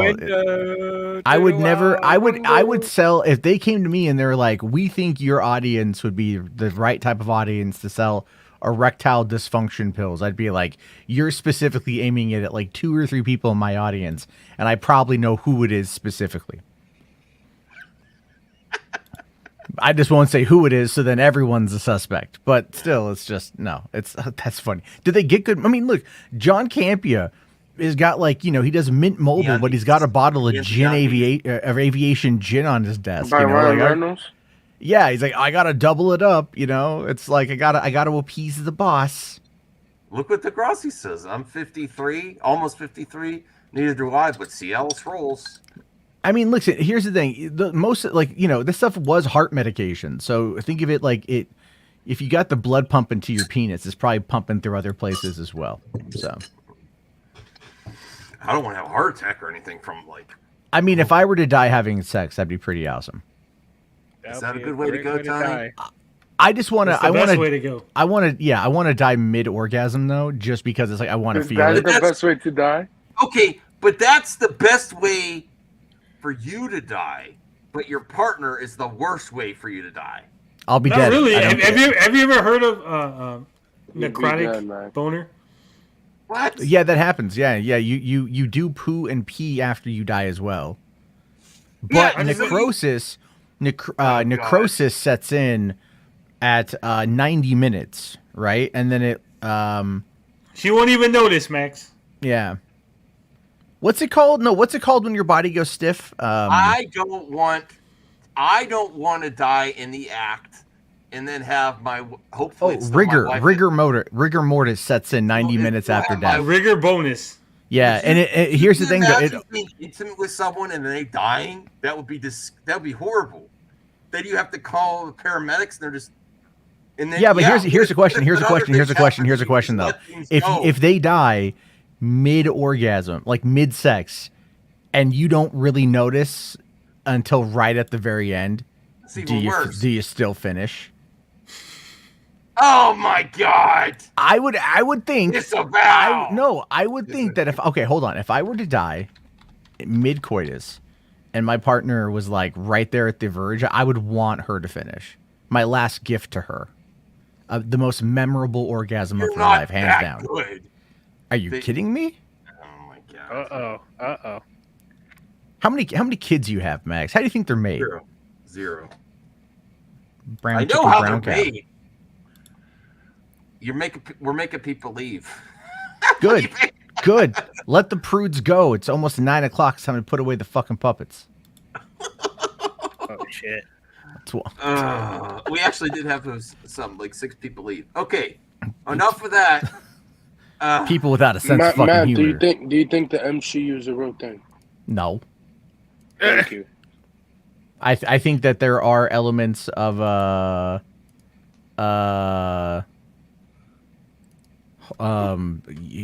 hold on. So I think there's look, you can have female characters in movies. That's not a problem. So, it's like just because you have women in your movies doesn't mean that it's woke. Yeah. And that's kind of funny that that's where they go. Well, she's just saying that people that complain about MCU, there's more. I don't understand how Captain Carter's there. Like, she's not, like, she died. Like, That's the one I want to see the most of. I mean, she will come back, but it's a different version. Yeah, No, there should I put Brie don't Larson think in there. Secret Wars. Yeah, like not that. From the what if? Carter. Sorry, hold on. I People are need to gonna answer. say it. Hold on. Pause. I need to answer Mr. Brunswick because he's asking my an actual God. scientific question. No. It's an honest question. Will your penis be hard forever because of rigor mortis? The answer to that is no. It sets in 90 minutes post-death, and then it does relinquish roughly 18 hours later. So your body will go limp again after 18 hours, roughly. Plus, Mr. Brunswick, I mean, obviously your body is made out of flesh and stuff, so eventually it'll rot away. There's not a bone in there. It's all muscle. There you go. Max is just learning that for the first time. He's like, oh shit, there's no bones inside your penis? No, it's all cartilage. No, there's Like, no it's bones in your penis. What? I didn't think there's bones in my penis. Oh my God. like And Why do you think Max is like? Why do you think it's called a bone? he's like, wait a minute though. I thought my penis was like Wolverine claws. It's retractable or what? It's just retractable. It's like a fucking crocodile. Bones. He's all like Red Rocket. I checked my analytics, and my woman viewership is going way down again. I'm like, this isn't helping. So much for the female. Really? But mine keeps going up. No, Max, you're a man in a mask. It's not. This isn't 2012. You're not going to attract the 50 Shades of Grey crowd anymore. It was up there for a while. It was getting back. It was getting better. I don't know what happened. Okay. All right, back to more females. That's why we need more females. Well, of course, the movie's two big leads are dudes. There are a lot of women in this story. I'm not going to lie to you. There are a lot of women, and there's one female character who's totally who's Oh no, Oh three my women. God, Oh, it's too much. It's too much. Ah. Yo, I Grace, agree. Grace has this weird hate for white women. She does. You're right, George. This is why she blocked me. It's she only complains if there's she is actually complaining about this other character that's not white though too. I mean, she should call herself Karen Randolph. Karen Randolph, yeah. She acts like a freaking Karen. I think that when she blocked you, Max, she was watching your YouTube video, and that's how she blocked you. You know she watch people, right? But she don't comment. Man, I'm bad. You know that, right? Yeah. Saggy's here. Oh boy. Uh-oh. It's new and it's totally unnecessary. I was like, why is this character in the movie? And why does she have so much screen time? But I mean, the Wasp is an original founding Avenger, the first leader in the comics of the team. And it's been criminal that she has not gotten her due yet. And here, to see two versions of the Wasp shine, well, that's really cool. I feel it's super cool. That was great. I'm never going to be able to finish the video. What? Go ahead. She was going to be in the first Avengers movie because Joss Whedon wanted her. But then Kevin Feige's like, no, that doesn't make sense to put her in there. So, you know. Well, there's also an article that now the Wasp is asking for her own standalone movie. The actress, at least. I'm like, oh boy. That's not going to happen. The younger Wasp, not the older Wasp. Yeah, the younger one. I mean, you could do a Disney Plus special, but no, just no. And also, with so much ageism in Hollywood, it's also awesome. Helen Mirren, what? Oh. Michelle Pfeiffer and Michael Douglas not only get a lot of screen time, but look amazing. They look fantastic. In fact, I'm going to See, they look great. Helen Mirren does not look great. I don't want to hear it, Max. Oh my goodness! Why'd you bring up that Helen Mirren thing? Because they didn't do her any. She's a beautiful older woman. They didn't do her any favors with the makeup and costuming for Shazam 2. Again, I just want to mention that he likes Apocalypse, Oscar Isaac in X-Men. Absolutely. Please take his opinion with a grain of salt. Anyway. Half dead. No, he doesn't. To be fair, like Michelle Pfeiffer is fucking beautiful. She's beautiful. Yeah, and Michael Douglas is doing something right. He's still happily married to Catherine Zeta-Jones. That's crazy. That is right. He doesn't look bad. He looks like he's fit. Like he doesn't look like he's Asian. say it more so than ever that it's a shame that DC didn't invite Michelle Pfeiffer back to play Catwoman in the upcoming. DC that's fucking stupid. Like, come on, Warner Brothers. She literally said in it was an interview in 2021. She said, bring her back and put her in the same costume." No. What do you mean no? You're saying you wouldn't want to see that? Not in that costume. Why? I mean, you realize that Michael Keaton is wearing the same costume he was. Well, the costume for Catwoman was never really that good anyway. Are you out of your mind? No, it wasn't that good. What?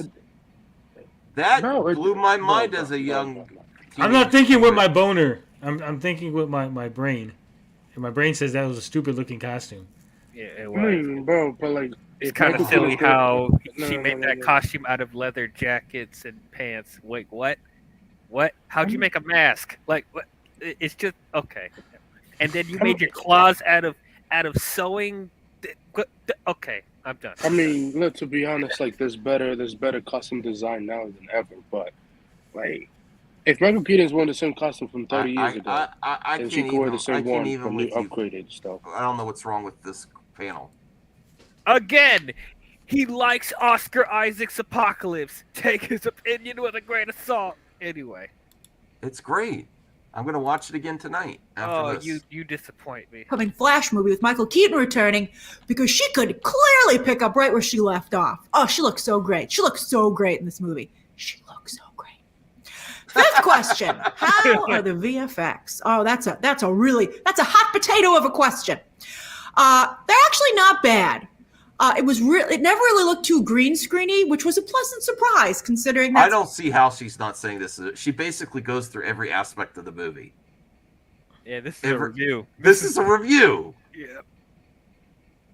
This is a review. How we felt about the trailers. I felt the depth of the world. And while obviously it was green screened, I never feel like I was watching characters standing in front of a green screen, which I appreciated.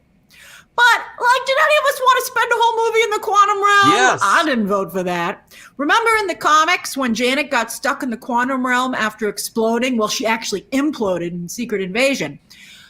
Well, I skipped that comic because I only read the end of it when she got out because I didn't particularly care for it. And so if you like that comic, maybe you might. Pause. You know what I'm hearing right now? All I'm hearing is, do you really want to see a Transformers movie where the Transformers are the main focus? No, you want to see the This is what I'm hearing right now. Like the movie's called Quantumania. Quantumania. What, you want to be in the real world the entire film? Are you kidding me? Anyway.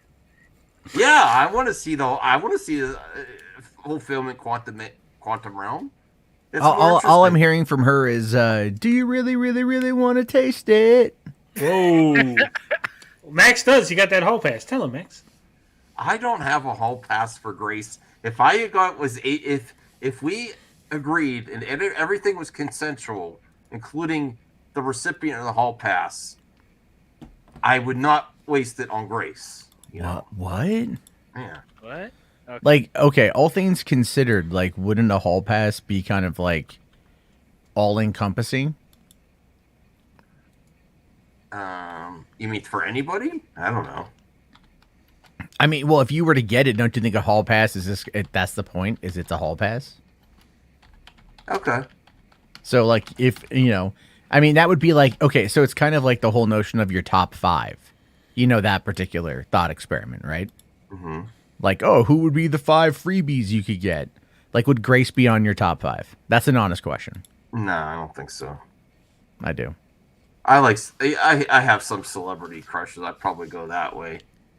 No, he didn't say that the top 5 unrealistic people that you could get. He said the top 5 that you probably could pull. Yeah, I mean the top 5 you could probably pull.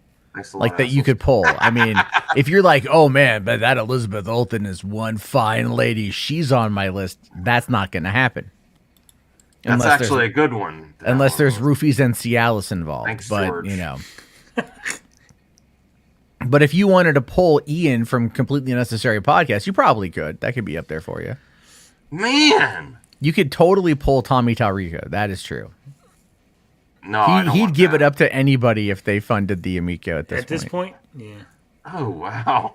And probably also potentially Max, stopping any FTC investigations. No, I didn't yet, but I think I'm going to, yes. Oh my God, just get you 200. I heard that people are starting to get refunds again, so I might do it. No, they're not. Yeah. That's a lie. It was a lie? It's always been a lie. I heard that changed. I heard people were starting to get them now. No, people are getting them from disputing it with PayPal and stuff. No one is getting it from the company. Oh, well, I could dispute through PayPal. All right. When Brittany got fired from the company, that was the last time anyone got anything from the company. Mm-hmm.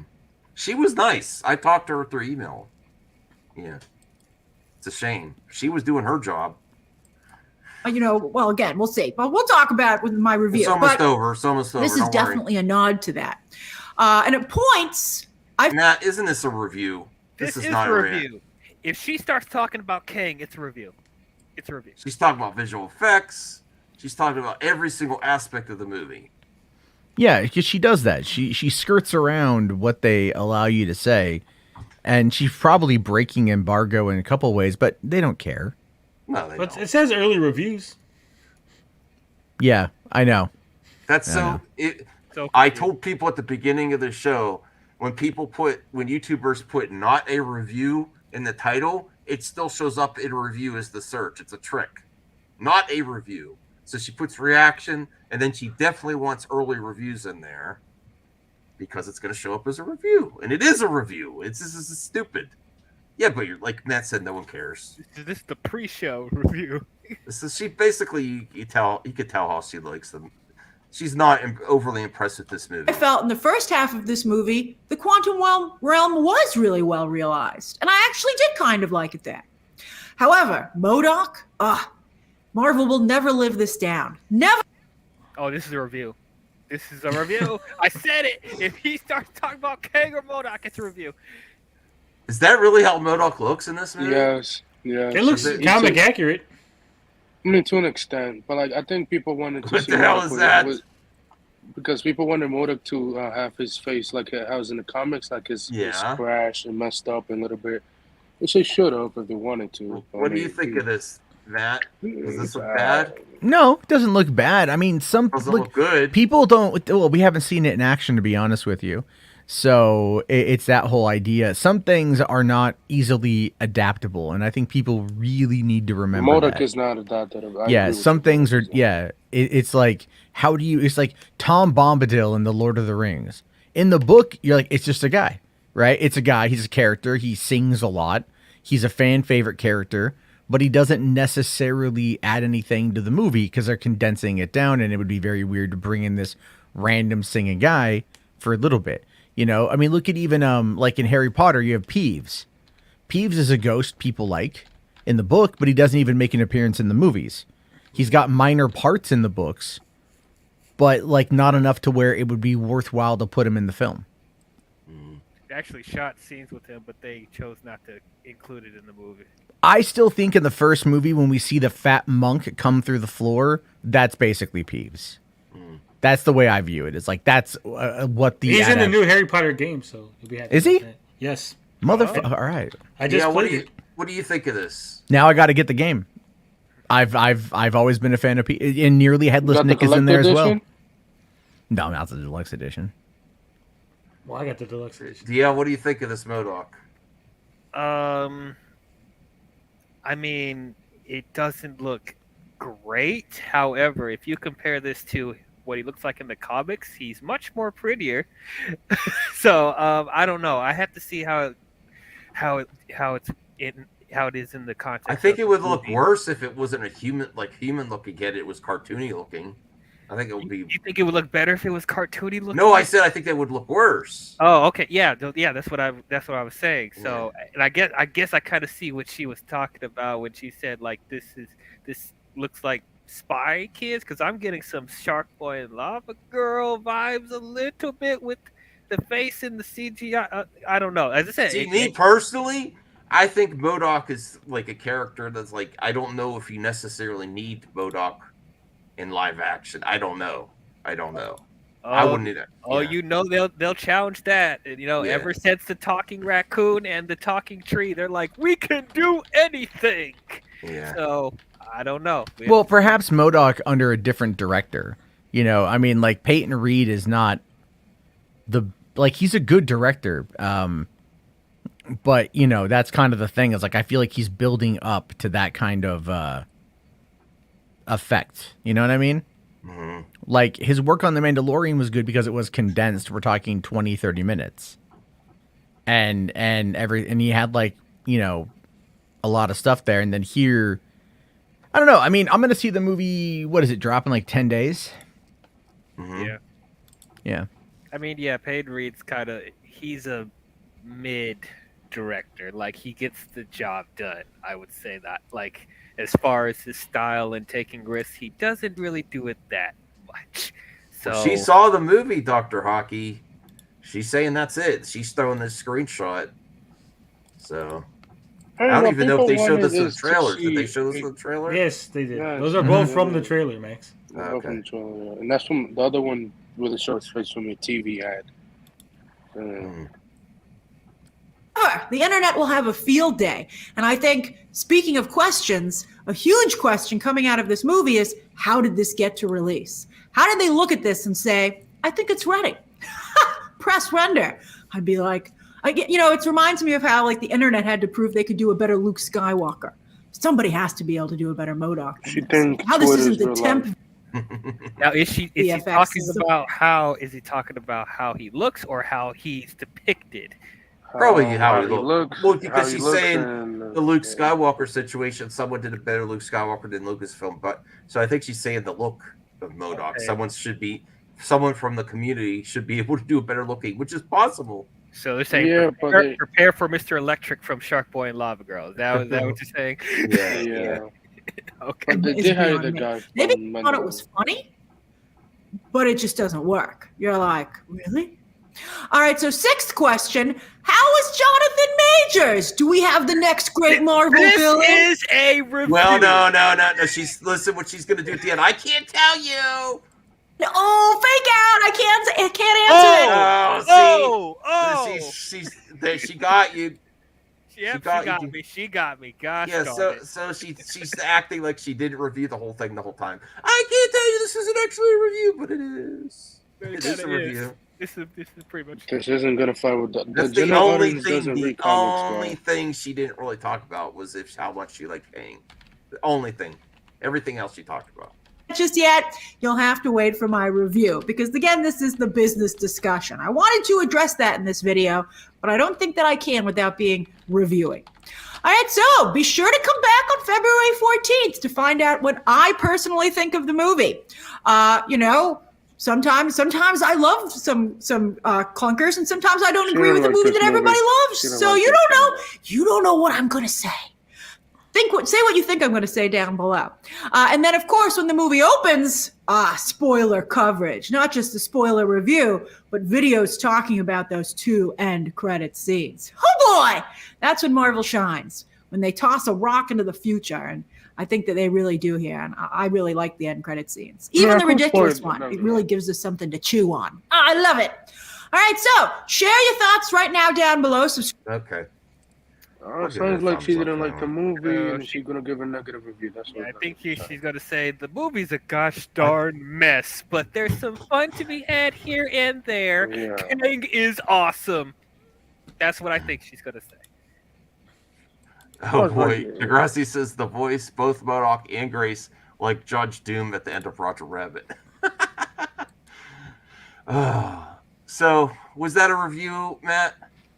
I mean, pretty close. Like without giving away what she thought of the movie. From what I saw, I didn't see the whole thing. Without giving that away, she definitely gave a fair amount of it away. Mm-hmm. So she's, yeah. I think she says it's. I think she's gonna say it's above average, but not gonna make the 800 million mark because of lack of action. And the only thing she really didn't reveal is how she likes Kang. I think she's going to say Kang is the best part. That's the reason she didn't talk about it too much, I think she's going to say Kang is the best part of the movie. Yep. Which I also think is how I'm going to react to it. I think Kang's going to be the coolest. Most likely. Even though I like Paul Rudd a lot. And, I think MODOK's going to be the standout. For the wrong reasons. I don't think so. For the wrong reasons. I don't think so. Well, what do you think about this? Evangeline Lilly? I don't hate her or anything. Women. No, I like her, but she's asking for a solo Wasp movie. What's your take, Matt Jarbo, first? That's not going to happen. That's going to flop at the box office. A solo Wasp movie. I'm sorry, what? I got the solo Wasp. No, okay. I gotta go take care of something. I'll be back in a few minutes. Okay, sure. Yeah, hold on. DL, what do you think? Okay, so I'm one of the few people that that really defends both Ant-Man movies. Yes, I even like Ant-Man the Wasp. Fight me, and I really like Evangeline Lilly as this character. However, I don't think her character is built up enough for me to be like, I want to see a solo film from her. I'm sorry to say. I do like her in the role. I do like her, but I think she works best when she's with Scott. That's just my honest opinion about it. I have nothing against her and her as the actress. I have nothing against her as the character. It's kind of a similar situation with how I felt about Scarlett Johansson getting a Black Widow movie. I have nothing against that character, but I just don't think I'll be fulfilled if she had her own solo movie. And I ended up not being fulfilled with her solo film either. So I feel like it's going to be a similar situation if they give her a movie. Now, will I see it? Of course, but I don't need it. I don't need it. I mean, I'm not against the Wasp movie or anything, but I'm just like, I just don't. Her character isn't very exciting so far. In all the movies, What do you think, Tony? Yeah, there's nothing there. There's nothing for me to be like, yes, I want to learn more about this character's backstory, or I don't know, maybe this movie brings something to it where there's an interest in the character, but there's really nothing there. Mm-hmm. At least this version of the character. Oh, here's the reaction. Oh, well, here's what she says. Well, I'm going to make a pitch that I think it might be time for a Hope Van Dyne spinoff for a Wasp standalone film. Do we agree? Anybody going once, going twice, and no one spoke up? No. Dead silence. I had this moment where at CCXP, the Brazil Comic Con, where you came out on stages, something just clicked where I realized I'm becoming Avenger Senior. Like I've gone from being a junior to being a senior. I mean, I doubt. See, this is what happens when you give everyone a spinoff. Like if you gave Black Widow a spinoff, you gave Hawkeye a spinoff. Now everyone's trying to get a spinoff. But Black Widow deserved a spinoff. She should have got a spinoff a long time ago. Well, her spinoff. Well, we know Once why. again, like I don't think we needed it because we spent so much time with her. I think we did need it, but not the movie that we got. No, the movie we got was not good. What we needed was a spy thriller starring the Black Widow in a grounded type movie. Not a bunch of bullshit that we got. I mean, I agree with that. I mean, no, I don't think the Wasp is good. Here's just some quick other reactions from the Quantumania. Phase 5 has begun. The new Antman movie is like a psychedelic roller coaster full of frightening and hilarious oddities, plus one very menacing Kang. Big Star Wars vibes meets the MCU at its freakiest and most inventive. MODOK is a riot, but Jonathan Majors. See what I say? MODOK is going to be the standout. All right. Well, I hope he is. Definitely make sure to stay for the credits because there are significant things. Really dug how Ant-Man the Wasp Quantumania is both a part one of Phase 5, but also self-contained. Oh, and self-contained? I'll read two more. Ant-Man the Wasp Quantumania is a solid yet overly ambitious start to the next phase of the MCU. Jonathan Majors is an absolute force as King, and the new King of the Multiverse. The final battle is astonishing. Oh. Whoa, that doesn't sound like what Grace was talking about, lacking action, you know? But I really missed the comedic charm throughout. Had a blast with Ant-Man the Wasp Quantumania. Paul Rudd has never been better, and Jonathan Majors effortlessly conquers every second of screen time he gets. But the real star of the film is Jeff Loveness' script. A reminder of how beautifully strange and mysterious the MCU still is. Okay. People seem to like it. You really can't get a lot from these reactions. Okay. No, because I mean, listen, it's the same thing with DC. It's the best movie since Dark Knight. They're gonna say that with the Shazam movie next month. We're hearing that a lot with the Flash. Yeah, this ain't like it's one of the best comic movies ever made. I'm like, what? Best comic book movie of all time, baby. Yeah. And now let's switch to DC. All right, before we do that, I gotta go, Max. Oh. I put a link in the private chat if you want to promote the greatest member of Team MME. Oh, Tony? All right. What is this? Well, click on it. That's right. 6 years ago, I wrote dialogue for a video game called Victory Bells. It is a mobile game coming out this February. It's been 7 years in the making, but you can play it this February. Oh, cool. And so some of the characters, what it is if you ever played Azure Lane or like Kantai Collection, you know, you go around, you fight levels, you meet some women that happen to be battleships. And then some of those you can have relationships with. And relationship with a battleship? Yeah, but they're chicks that are like the spirit of the battleship. Okay. So two of the storylines were written by me. So two of the characters in the game. When you enter in the relationship and you talk to them, and you can go down a friendship path or a dating path. I wrote it all. Wow, good job. Did you expect this to be released at this time? I never expected it to be released because it's been taking so long. Oh, okay. 6 years ago, Max. I wrote this shit 6 years ago. Yeah, that's great. So I have officially more credits in 2023 than Tommy Tallarico. Oh. Any updates on him? And he's gonna go to Chile and skip town. That's about it. Okay. Good job, Tony. If you want to check out Victory Bells, go check the Kickstarter. Check out Tony's Twitter. And if you are interested in a certain game, he'll be streaming it, right? That's right. Hogwarts Legacy. We streamed about 2.5 hours today. We're gonna stream it again tomorrow, and probably the rest of the week. And then next week, I got Hitman 3, so we're gonna stream some of that. Okay, cool. All right, see you later, Tony. All right, take it easy, Max. Enjoy that hall pass. You know you need it. All right.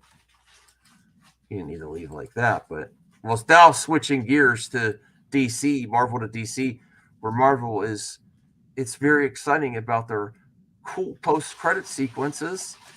We get to DC removing more stuff from their movies. Here we go. So the reports are saying... Oh, this came from Grace. I didn't believe it. DC reportedly removes 2 more superheroes from the Flash movie ending. So they keep... Now, that doesn't mean that they're just... Don't get all alarmed. That doesn't mean that these characters are not going to be in the movie throughout. But the ending seems to be removing all the cameos and just Flash at the end, I guess. It seems like. The Flash ending is one of the most highly talked about moments. See, that's I just my personal biases and preferences. I can't stand when stuff is removed from projects for reasons. It irks me that they're suggesting that they're going to remove more stuff. Maybe it makes the film better. Maybe it's too cluttered. You gotta think about it. No, come on. Yeah, we know that's not the reason for this. I mean, we know the main reason is they're probably trying to structure it in case they want to do something more with this version of the Flash in the future. They're trying to make it as streamlined as possible. So. Bro, how many times did we hear they're gonna remove? Like they've been changing the Flash ending for the last 50 years. For the last 10,000 years. 50 years. Like damn, bro. Every time we're gonna set up Michael Keaton to have his Batman Beyond movie. We're gonna set up Batgirl. We're gonna set up not Batgirl. We're gonna show Sasha Calle Supergirl movie. We're gonna set up god damn. We're doing all that because we know that they're trying to end this DCEU, and it was eliminating the project that didn't make any sense. Here's where I think this is a scoop. This is from Grace Randolph. Supergirl scoop, and why I think it's probably likely is if they had Sasha Calle, Supergirl, and Michael Keaton's Batman and its ending of the Flash, that leads the audience to believe, well, maybe you'll see them again. But now we know Supergirl, Woman of Tomorrow is happening. Most likely, it's not Sasha Calle, and the new Batman, the Brave and Bold, does not seem like it's a project for Michael Keaton's Batman. So I believe this rumor, and I think this is bullshit. Why do you think this is bullshit? Why? Because just let the movie be what it was going to be. No. Like, look. I know y'all are mad fans out there. Y'all want your cake and everything. It's the same people that say you should just release Batgirl. No. This is the same BS that WB has been doing for years, releasing projects that make no sense and continuously ruining the reputation of that IP. Batgirl may be good, Batgirl may be terrible, but it's clear that them conceiving that movie the way that it was made no sense, no logical sense. Once again, showing that they have no plan whatsoever, throwing stuff at the wall and hoping something sticks. That is not what DC should be doing right now, teasing projects that doesn't make sense. So, well, Degrassi, I'm not saying remove from the whole movie, but the end, because they don't want to lead the audience to think that any of these characters are going to be seen again. So they're removing the end stuff, and it's probably just going to be Ezra at the end. All the sweet, great stuff that we originally had in this movie, which is there was stuff there is being removed, so people don't get led along to think that these characters are going to return, because they're not. They're not. So And it's even good, though good on them. Like, even good though on them, yes, because even look, like, for example, Michael Keaton coming back, possibly doing a Batman Beyond. Yes, that is a fantastic idea. However, if they were going to make that movie in the modern day, I don't want to see that shit. Nobody wants to see that. Nobody wants to see that. Oh no, modern day. Oh, okay, yeah. In the modern day, that's what the rumors were. That whatever they were going to tease with Michael Keaton being in Batman Beyond, it wasn't going to be in the Blade Runner future that's supposed to be. It was going to be in modern day. Is that what you want? No, nobody wants that. That's the type of crap I'm talking about. Them just making these weird projects that feels like they don't understand the source material, like Birds of Prey. Birds of Prey was a movie that shouldn't have even been made. You mean Birds of Shit? Exactly, Birds of Shit. Why was that movie even made? There are fans that like that movie, and that's fine if you do. But the conception of that movie, once again, it just felt like they just threw stuff there and hoped something would stick. If they were real fans of Harley Quinn, they would look at stuff like the Harley Quinn TV show, or if they read a damn comic here and there, there should have been a movie with Harley and Poison Ivy. It would have made all the money. But they didn't decide to do that, did they? No, they put it with a team of Birds of Prey that nobody knew about. Nobody knew about, and they weren't even the main focus. It was a Harley Quinn movie with Birds of Prey in the background and Black Mask is acting all psycho and weird. What is that? Peeling people's faces off. Ewan McGregor. What the heck is that movie? So no, we don't need any more of these weird ass projects. We don't. All right. Matt, are you back? Yeah, I'm back. Sorry about that. Oh, no problem. The reports are that I see that I think are very plausible is not being removed from the movie, but Sasha Calle's Supergirl and Michael Keaton's Batman that was at the end of The Flash is now being removed, so people don't, think that they're going to be in continuous projects, because I think we all know Sasha Calle is not the Supergirl, the Woman of Tomorrow, right? Well, we don't know that. We don't know that. Oh, I mean, look, here's the reason why I say that. Because if James Gunn is calling The Flash one of the best superhero movies ever made, Andy Muschietti is doing such a great job. But he would do that even if it wasn't. No, he wouldn't. I don't think because he's hyped up nothing else like that. He's hyped up Blue Beetle. He said Blue Beetle is a good character. He was hyping up the movie as being like able to fit in the new DCU. But he didn't say anything about what's it called? Andy Muschietti is the one who brought in Sasha Calle. If Sasha Calle is good and people like her, they're going to keep her. It just seems to make the most amount of sense. If you already have her, because he said some things changed, some things haven't. I would bet you money that he's not going to use Sasha Calle as Supergirl. I think he is. Well, what about the tea, Matt? What about the tea that Grace spilled here? Let me tell you a little bit about Flash tea. I just found out that in the Flash, they've stripped out. James Gunn has instructed them to strip out all the teases at the end of the movie. Henry Cavill's been taken out. That's a given.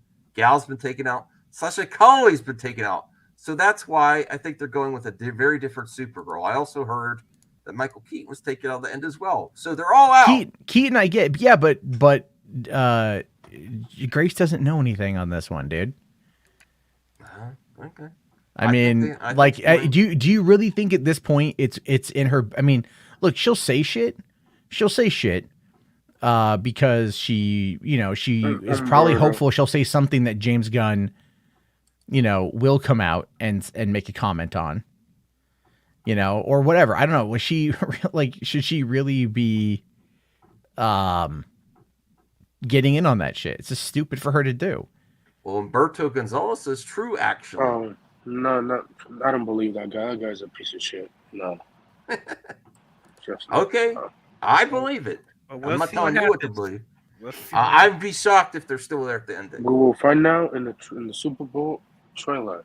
Well, we're not going to find out at the ending. Well, maybe we'll get spoilers there, or when June's come around Does- and people seen it. Does anyone else know any really good trailers that are supposed to premiere at the Super Bowl? Is it Indy? There's a whole bunch of stuff. Indy, Captain Marvel, Secret Avenger might get a TV spot actually. I think we're getting the Fast 10 trailer. Fast 10. What else? Paul Walker might be there, by the way, in the trailer. We'll see. Oh, I hope not. I We'll see, really we'll hope see. not. The uproar if they try to bring him back. Here's the thing is like he's back. I don't think he's back. I don't think he's back. That's His really mother give the blessing. his mother, dude. His mother could say because she gets a paycheck. All right, like she gets a paycheck. It's not like it's no. I look. They gave him the perfect send-off. Bringing him back is just disrespectful. There's no other way around that. There's literally no other way around that.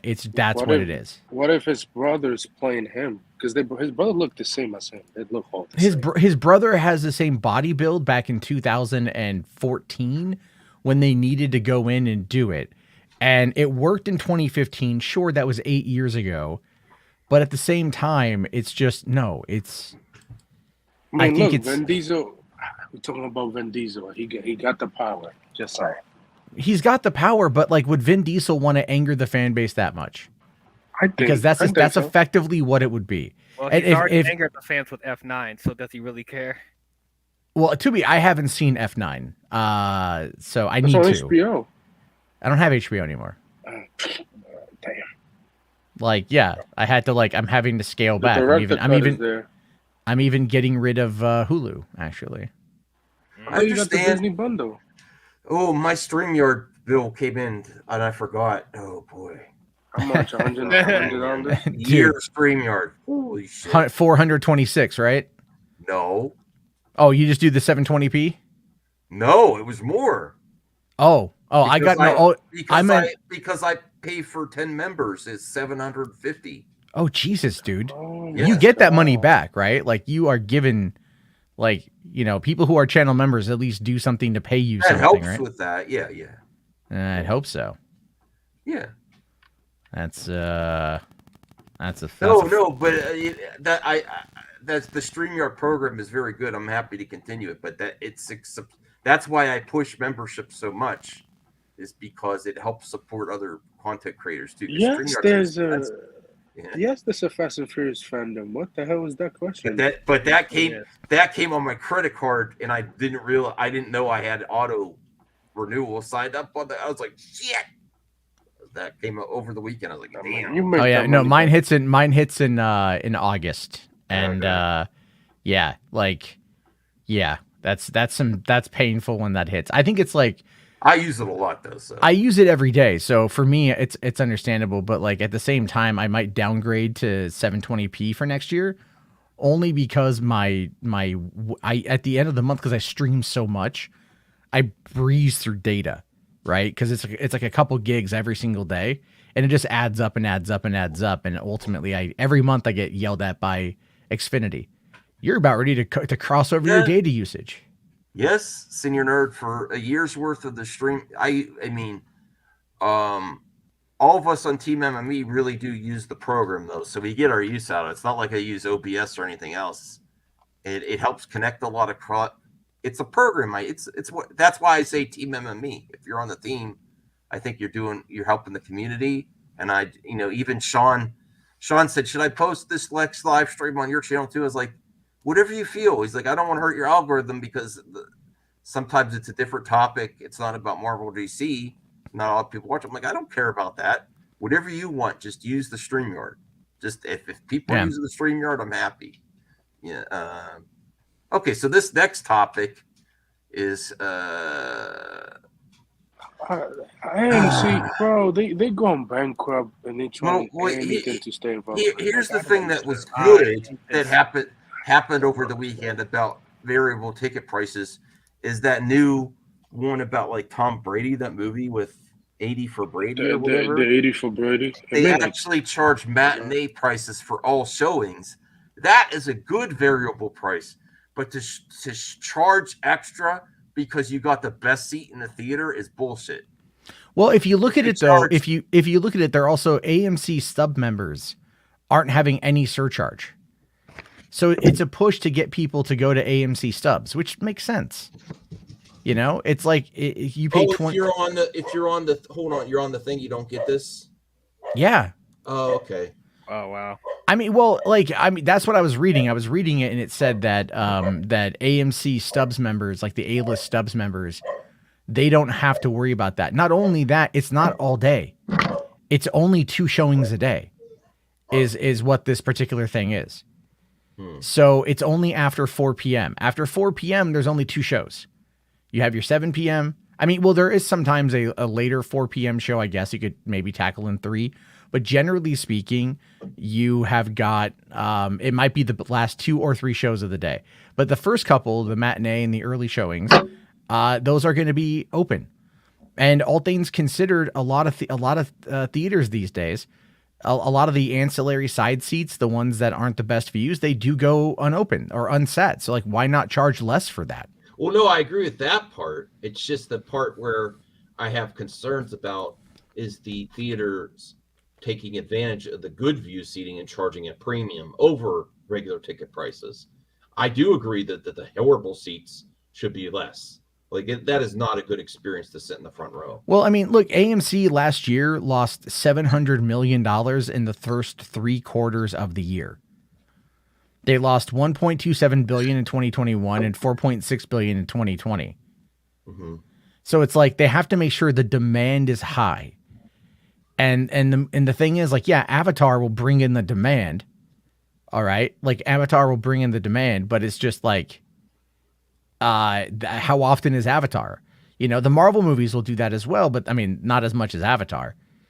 And other than that, you know, like the only other movies I'm really hearing, you know, you look at movies like, you know, the Terrifier or The Mean One or Winnie the Pooh, Blood and Honey, you know, like these Skinamarink, these smaller movies might bring in more people. Mm-hmm. You know what I mean? It's just kind of like, it's kind of crazy how they want to do it. And let me make sure I've got all of the info. We'll have to see how it's put into practice till people actually see where the surcharge is coming. If there's an option, like for example, even if the theater is not sold out and you're on a budget, and someone gets to see a movie for half off because they're willing to sit in the front row, let them do that.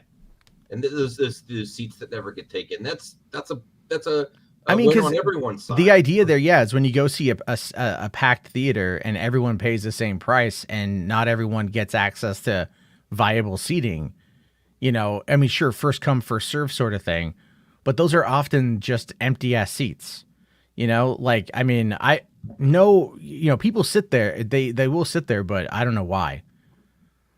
I have no idea why the hell that will happen. I don't know if they're going to do that on a forward. That's another thing. I'm thinking they have options to, like, do this at the premium viewing at premium times when it's just entering the theater. I doubt they would do a premium surcharge on a movie that's been in the theater for 4 weeks, but we'll have to see. Well, what did you want to say? Okay. Oh, go ahead. Well, real quick, so the standard sightline are the seats most common on auditoriums and are available for the traditional cost of a ticket. So I'm assuming the back to like the middle, right? And then you've got the value sightline, and those are the front row as well as the ADA seats. Mm-hmm. And I'm telling you guys right now, if you can, take the goddamn ADA seat. There's usually a seat right there. Like when I go see movies by myself, I always sit in the one seat that's not ADA, but that's in that row. Because you get you get a good view, you get no one around you, and it's great. Honestly, that's my favorite. That's my favorite. I've been doing that for like over 10 years now. Like when like Avengers comes out, like before preferred seating happened, when you go to these midnight shows of movies and everyone would get there and then they'd run on in and you know, like the front row would be there. The ADA seats are always available. I would just take that. You know, and you sit where there's not, you know, you move if necessary, but it never happens. Right. Only time it ever happened to me was when I saw Shazam. I went to an early screening of Shazam, and a couple came on in, and they were there, and one of them was in a wheelchair, one of them was the helper, and all I did is just move one seat down to accommodate them. That was it. You know what I mean? You just make it work. And like even now when I go see movies, like that's just where I sit. So okay, see here. All right. Here we go. So preferred sightline. These seats are typically in the middle of the auditorium and are priced at a slight premium to standard. As an added benefit to the AMC most loyal moviegoers, AMC Stubs A-list members may make reservations in the preferred sightline seating at no additional cost. So if you are a member of that, and those are the people who are going to buy the tickets right off the bat, you know what I mean? Like the people that go in right away. They're probably like, going to get the premium seats anyway. they're going to get those seats first. Those are always what's going to fill up first. And those are going to be the ones that they're going to get at no additional cost because they are part of the AMC Stubs list. And so it's the same price as a standard sightline. If you want to go cheaper, you can actually go and sit at the value sightline again. You know, if you want to go sit in that lower seat or whatever. So it's not the end of the damn world. People just need to. You knew something was going to happen with all the buying by seat eventually. You know, they were taking the data from that of where people want to sit the most. It was eventually going to happen. Well, I mean, they need to like I've said, they need to find a way to bring people in. They need to find a way to bring people in more often than not. And I think the biggest problem right now is you have the pricing is just kind of crazy. You know, you're like, do I want to go see a movie? Yes. Do I want to go and see the new movie? Sure. Do I want to go and pay these prices? Oh God, no. You know, like it depends on the movie. The first fucking movie my girlfriend saw in theaters since Wreck-It Ralph 4 years ago was The Whale. That's the first time she's gone and seen a movie in theater. She has. Wow. Well, let's get to. I'm sorry, I don't interrupt. Well, no, actually, I got a dip because I should start my stream in a second. Sure, but before you go, I wanted to get to Elijah's comments. The movie theater is and always has been a sacred, democratic space for all. The new initiative by AMC theaters would essentially penalize people for lower income and reward for higher income. That's stupid. Here's the thing. It's always come first come, first serve. Yeah. And yeah, you want to call that democratic? I call that just like who can get there the fastest. That's sure. If that's the most political. Is he being woke?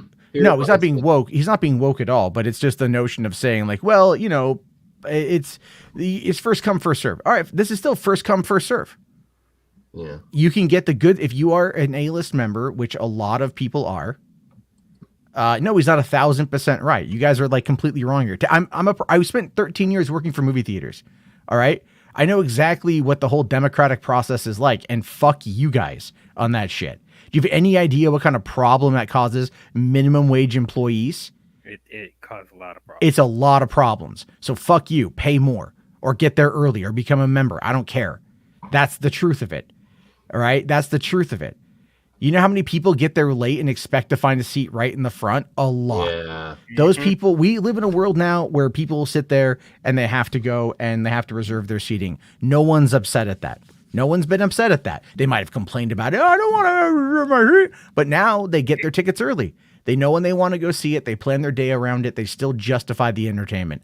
Here, if at AMC, if you are an AMC A-list Stubs member, which pretty much every person I know who frequents theaters near an AMC. Oh yeah, it's nice because if you don't have it, you're going to get shitty seats. I mean, I don't really go to AMC that much anyway, so I don't feel the need to get it. But exactly. I mean, I go to Cinemark. I'm a member of the Cinemark, movie club, whatever it's called. Oh yeah, Cinemark. Sorry. Yeah, I don't pay for the online fee, which is the junk fee for reserving a seat, which is ridiculous. But that's the perk you get, and I get to reserve my seat and I get to go in. And guess what? A lot of times, people may not even buy preferred seating, or you may go to a screening and buy a value seat and then make your way up to a premium seat because no one's going to be sitting there. It's ridiculous. People are getting upset about this. It's something they're just not thinking about because they just go, oh, something is changing. I don't like it. I don't like it. I don't like it. No, it's not that big of a deal. It's potentially a thing that could be abused by the company the company that's losing money. It's either adapt or die. And this is how they're adapting. All right.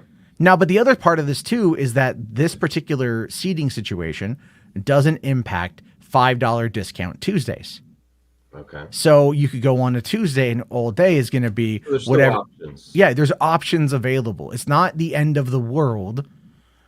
And it's, again, people can't see past the headline and really start to understand the concept And of it. variable pricing could have some benefits too, just like this last weekend they experimented. So even though people jumped to they're going to abuse the consumer for extra profits. Yeah, there's too, but they've already shown that they're willing to experiment with variable pricing for 80 for Tom Brady or whatever. Well, they did. Yeah. I mean, yeah, they did that. That's predominantly. That's a good sign.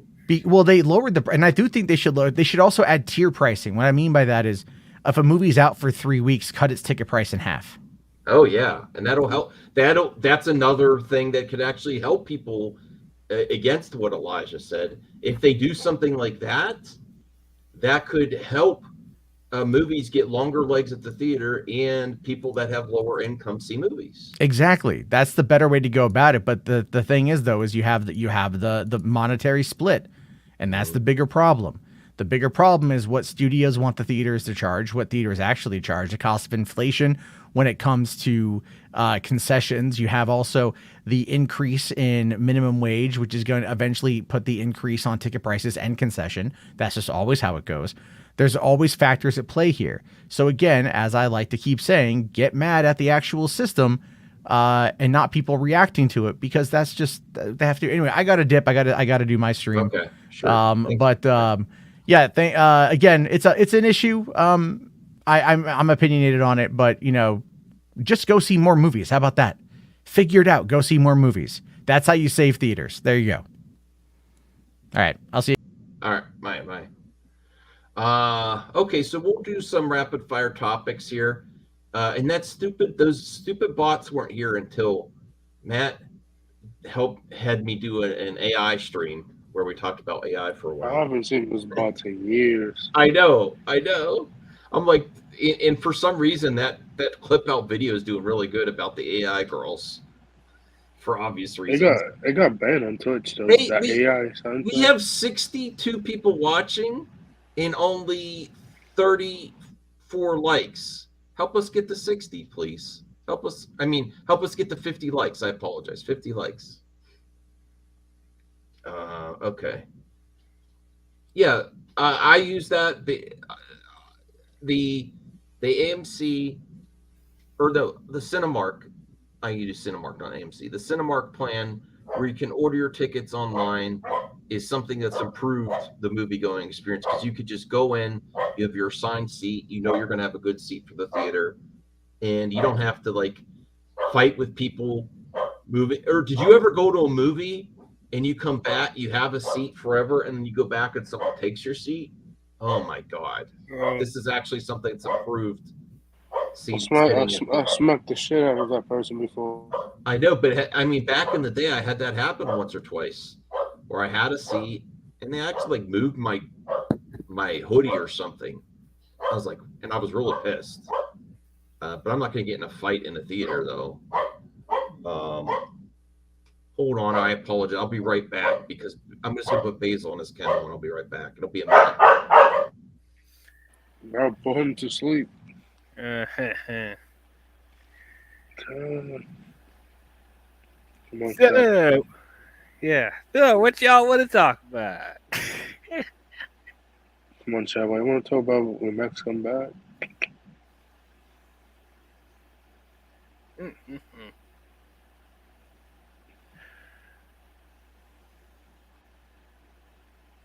Who let the dogs out? Max let the dogs out. Who let the dogs out? That's a classic. Damn. Yes, it is.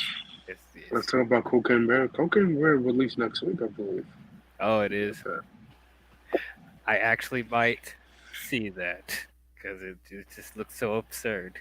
It looks crazy. It looks crazy and funny at the same time. Yeah. A bear doing cocaine. Yeah. Now that happens. If that happens, I'm back. right? If that happens, you would die too. They just wanted a biscuit. That's why they start doing that. Biscuit time. Well, We'll have the biscuits beside you every time they want it. Just throw it at it. No, I already have to clean Yeah. up their. If I gave them biscuits every time they wanted one, are you kidding me? How much I'd have to clean up dog yard stuff? Oh my god.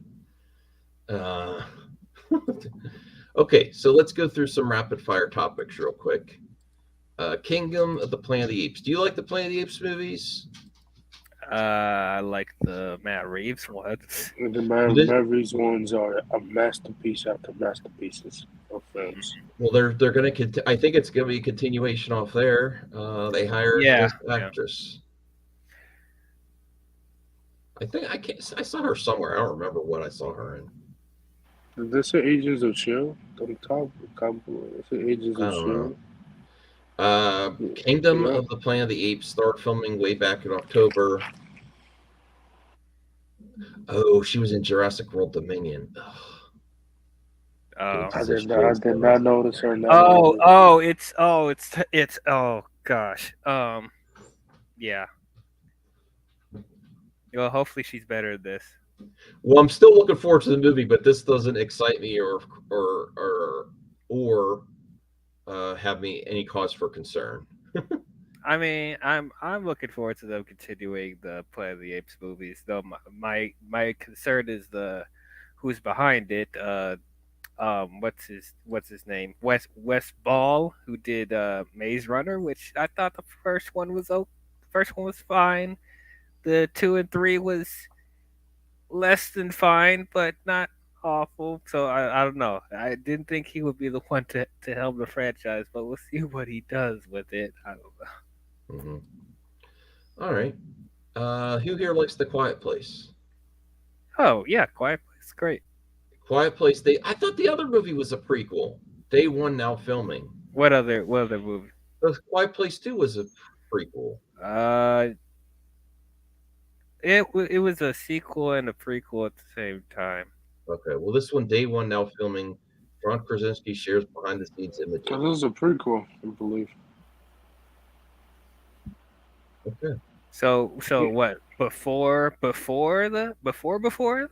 I think so. I don't even know. Yeah, it's a prequel. Lupita Nyong'o. Is she in it? Yeah, she's in it. Yeah, she's in it. Nyong'o. She's the main star in the movie. All right then. Now I'm more interested. I love Lupita. So I'm looking forward to that. I didn't know they were going to make another one. He has a huge. They're making the third one and a prequel and the prequel.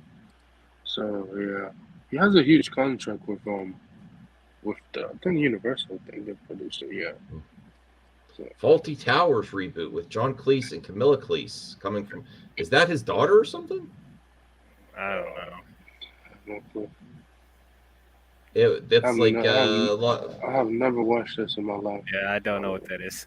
It's British comedy. Oh, it's British. Faulty Towers aired on BBC Two in 1975. So, I like. We have a Wii U game right there. Wii U. Zombie, yeah. All right. We got first Apes movie since the Police Story 2 is still the best.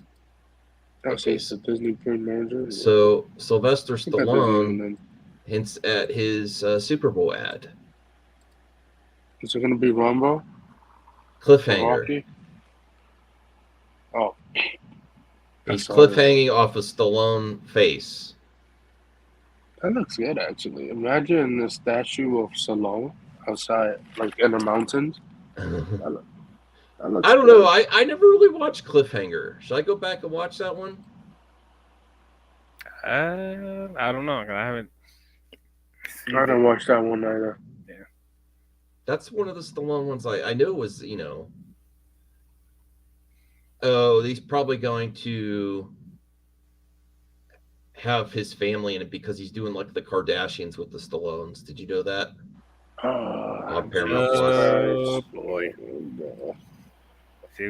my God. Stallone's daughters and stuff. Yeah. All right. Now we also got some info on Andor season 2. Don't care. You don't like it? No, I did not like season 1. Oh, I loved it. I'm glad you New photos tease return to keep. What's wrong with you, DL? It was great.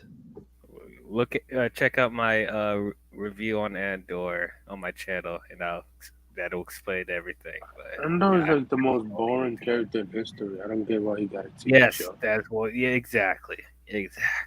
They filmed in the McLaren Technology Center, the McLaren cars. So you see there, and then there's with the cars. Wait, what? That's where they're using Andor. One of the set locations is an actual building for McLaren cars. Theirs is with the cars. Here's is with the Andor. Oh, okay. You see, they put a spaceship outside of it. It's the exact same building. Okay, that's cool. I guess. Yeah, Cool. of course it's gonna come real location. That's Tony Guerrero. Like he likes doing real location / using a little bit of green screen. So I don't care about Andor. Fantastic. No, Okay. if you give me Obi-Wan season 2, then I will care. But nah, I don't care about Andor. He's like the most boring character in history. Or a Vader show, I'll watch that, but not Andor. Voltaire, accurate, 100% accurate. I have no idea why people love it. It's amazing. It's not. It's boring. All right. Andy Serkis is the best thing about that show. The Daily Stream found a Touchstone TV series. Okay. I don't know. Fuck, what is this? I've never heard, bro. HBO. Andor is one of the Star Wars shows There you ever go. made. It said one of the Star Wars that's the shows guy ever from made. Mindhunter. Here you go. That's what it is, Anthony. Are you interested? You know, I don't know. No, that's the guy from Mindhunter in the last Matrix movie. Oh, he's got a padlock on his collar. Okay. All right. Next. I picked up random topics. I don't know. I'm probably gonna go because I got to get ready for work. So. Oh, okay. Thank you, DL. Appreciate you being here. Yep, no problem. Have a good one. We'll see you soon. Sit down, right. Grace. See you soon. Go sub sit to down, DL. Grace. 500 subs. Come on. 500 subs, please. Yeah, my channel's IMDL. If you guys want to subscribe, that'd be great. All right. I'm always live, Bell.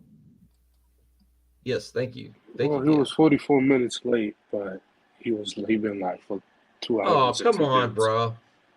I'm just saying. All right. Grease Lightning? Oh my God. Is it the reboot? Rise of the Pink Ladies. Jesus Christ. Why?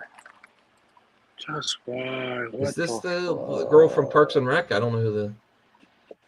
I don't know. Like she looks familiar. Why? Just why? Paramount Plus? Oh, I have Paramount Plus. Of course, Paramount. Why not? Paramount. I own Paramount because I got 10 damn streaming services, but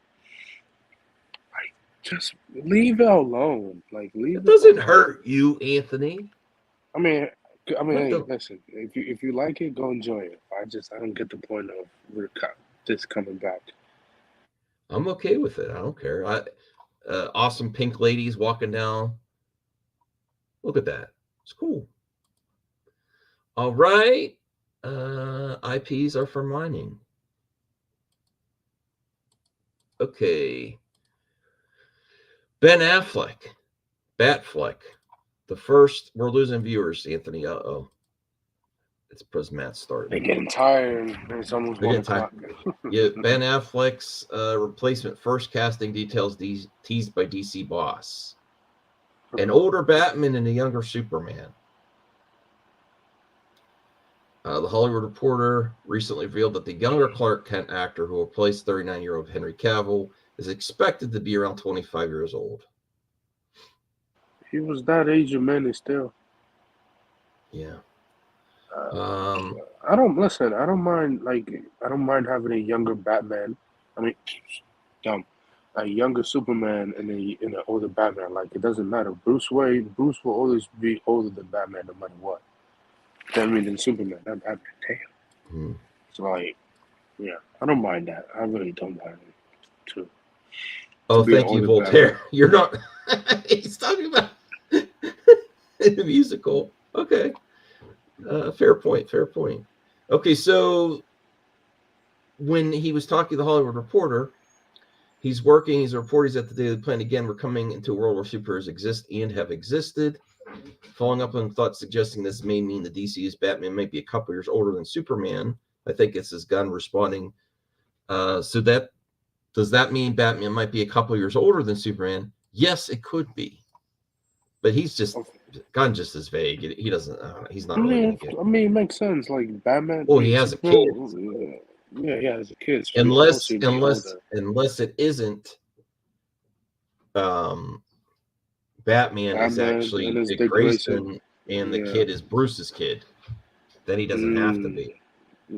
Maybe Bruce Wayne got kidnapped by Talia in Rage.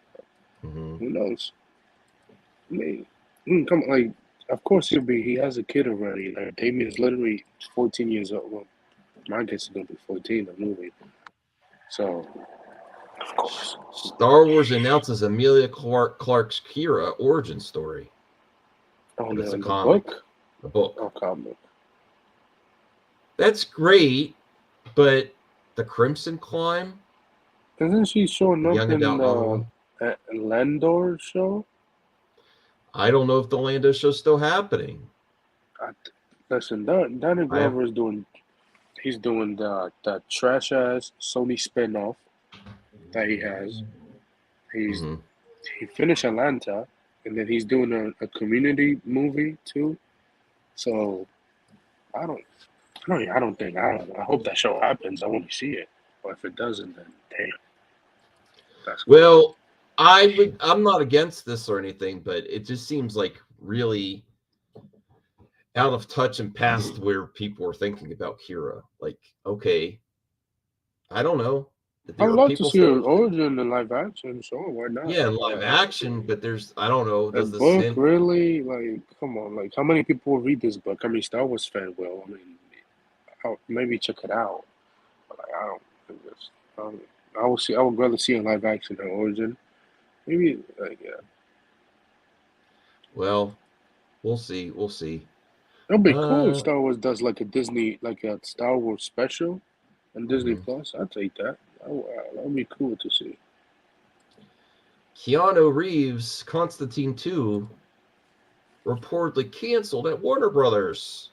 Nope, it got debunked and it's happening. It is happening? Yeah, let me put it a shot. And now, in response to the deleted tweet, Walsh bluntly stated that Constantine 2 is not happening. Oh, Casey Walsh, the one that doesn't like Syl. And he deleted it, now it is. Uh-oh, that looks like an L, Casey Walsh. Right? I put it in a private shot. Okay. So Casey Walsh was wrong. So if that's true, why would the WPF order it in the first place? According to Insider, it was a desperate move. There's a movie they greenlit desperation because they weren't sure of the direction of DC and needed to have something to post to 2023. Okay. But Anthony also already has an update that it may still be happening. It's still not for sure because they actually have to get filming. Constantine sequel starring Keanu Reeves is still alive, Warner Brothers confirms, despite the defilm slate. Okay, I'd have to look at that later. I'll probably look at that tomorrow. Yeah. All right. And I had one other article and then the mailbag. Or no, I had one other video to react to. I could react to. It's not a full video. It's just. Let me bring it up. It's from Syl. Anthony. And the title of his video is DC Studios are open to selling DC projects to Netflix. Oh my gosh. So we have to see if he's if this is bullshit or if he's being legit. But right off the bat, before we even get to Sill, I have to say the part of the article that he's looking at, we have the ability to sell outside of HBO Max. If that makes sense, Saffron said. So we'll figure out if there are certain shows coming up that would be better served elsewhere, or if there's not real estate on HBO Max for us. But we like the idea of having shows on Amazon, Hulu, and Netflix. It just broadens the DC audience. So that does prove that it is possible, right, Anthony? It does prove that it's possible. Yes, it's very possible. Yeah. But if it makes sense, and ultimately, if it's something they want to do, if it's other studios coming to Warner Brothers saying we want to develop this, that's also possible. But it seems like from what they're implying there, if it makes sense to them, that doesn't just mean monetary. If it makes sense to their image overall, if it makes sense to the characters they want to use. So there's a lot of factors, and ultimately it's still up to DC. The other part that people might be missing, Anthony, is even if a company was going to pay the money and they did something with the character, ultimately DC is going to still have the final say. It's not like carte blanche to do anything you want with the character, right? When you pay a licensing, you still have to go into everything that the licensee holder wants to have done with that character. So they still have some final say, you know? Like Sandman. Disney's considered the same thing. It makes sense, yes. But it doesn't make sense for the project. Look, like the Batman show they announced, the animated series that they doing, the Superman one they announced a couple years ago. Like they could license out these shows to these streamers and they get money back, and that's good for them. Like, you know, Sandman, like Netflix has to pay for it, and then Warner Brothers get the money. So you know, it's a good thing for them. If it makes sense for them to sell out these stuff to other streamers. Okay, so let's see what Sil has to say here. Outside of HBO Max. Wait, hold on. We have the ability to sell outside of HBO Max. To sell outside of HBO Max. So selling DC, does that mean selling the DC brand? Does that mean selling the total rights to the characters? No, I think it's very clear what this DC Studios exec means by selling outside of Warner's. Forbes has had multiple articles understanding the terminology. They're not going to, the business people aren't confused. Maybe a few people on the internet are confused what that means. But Peter Safran kind of made this clear. It makes sense. They have the ability to sell outside of HBO Max if it makes sense. So See how we'll figure out if there are. What I will say that Sil has a point, but you see how he overemphasized sell, and then he got real quiet when he said, "If it makes sense." That's the most. I mean, it's all subjective, but that. What do you think, Anthony? Is the more important part of the article, if it makes sense, right? Yeah, like Saffron said, if it makes sense, we will sell it out to other streamers. If it doesn't, we say no. Cherry picking words to fit your narrative and your biases. Yes, it is possible. Yes. They say it's possible. And people and companies that own all these licenses, it makes sense. You make a lot of money not doing things yourself and having other people pay you. Other companies pay you money for the license of your product to play in your sandbox. But he de-emphasized if it makes sense. And I've been consistent. I'm still going to hashtag on 214, but I think it's unlikely. And I think that the momentum is kind of waning on the sell Zack Snyder's Justice League to Netflix campaign. I think it was popular at one moment. I think since the Gunn slate, I'll be honest with you here, Anthony. Since the Gunn slate released, I think that actually changed some people's minds. Hey, you hear all those people that want to put a false narrative on Madman, that I'm a hater of Gunn? I think the slate actually convinced some people and settled some people's concerns. And more people are just waiting for new DC content instead of constantly pushing for something that is still possible, but highly unlikely and takes a lot of effort. I'm not going to say it doesn't take a lot of effort to do these hashtags every single day. It's also very frustrating when things don't happen. So I think the wind is kind of out of the sails on Zack Snyder's Justice League right now. Do you agree, Anthony? Sell Zack Snyder's Justice League Netflix.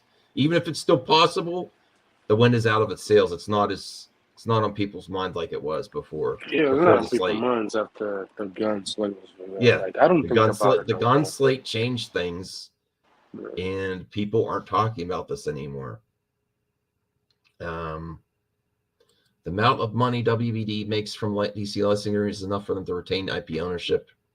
That is true. That is true. They are talking about IPs. What are you talking about IP? Yeah. All right. Well, let's. They are talking about selling the content DC Studios makes. Okay. Well, let's see what else Enough is that we better served elsewhere, or if there's not real estate on HBO Max for us. But we like the idea of having shows on Amazon, on Hulu, Netflix. So they're cool with selling to Amazon, selling to Hulu, and selling to Netflix. It just broadens the DC audience. So you have the ideology of these DC studios execs.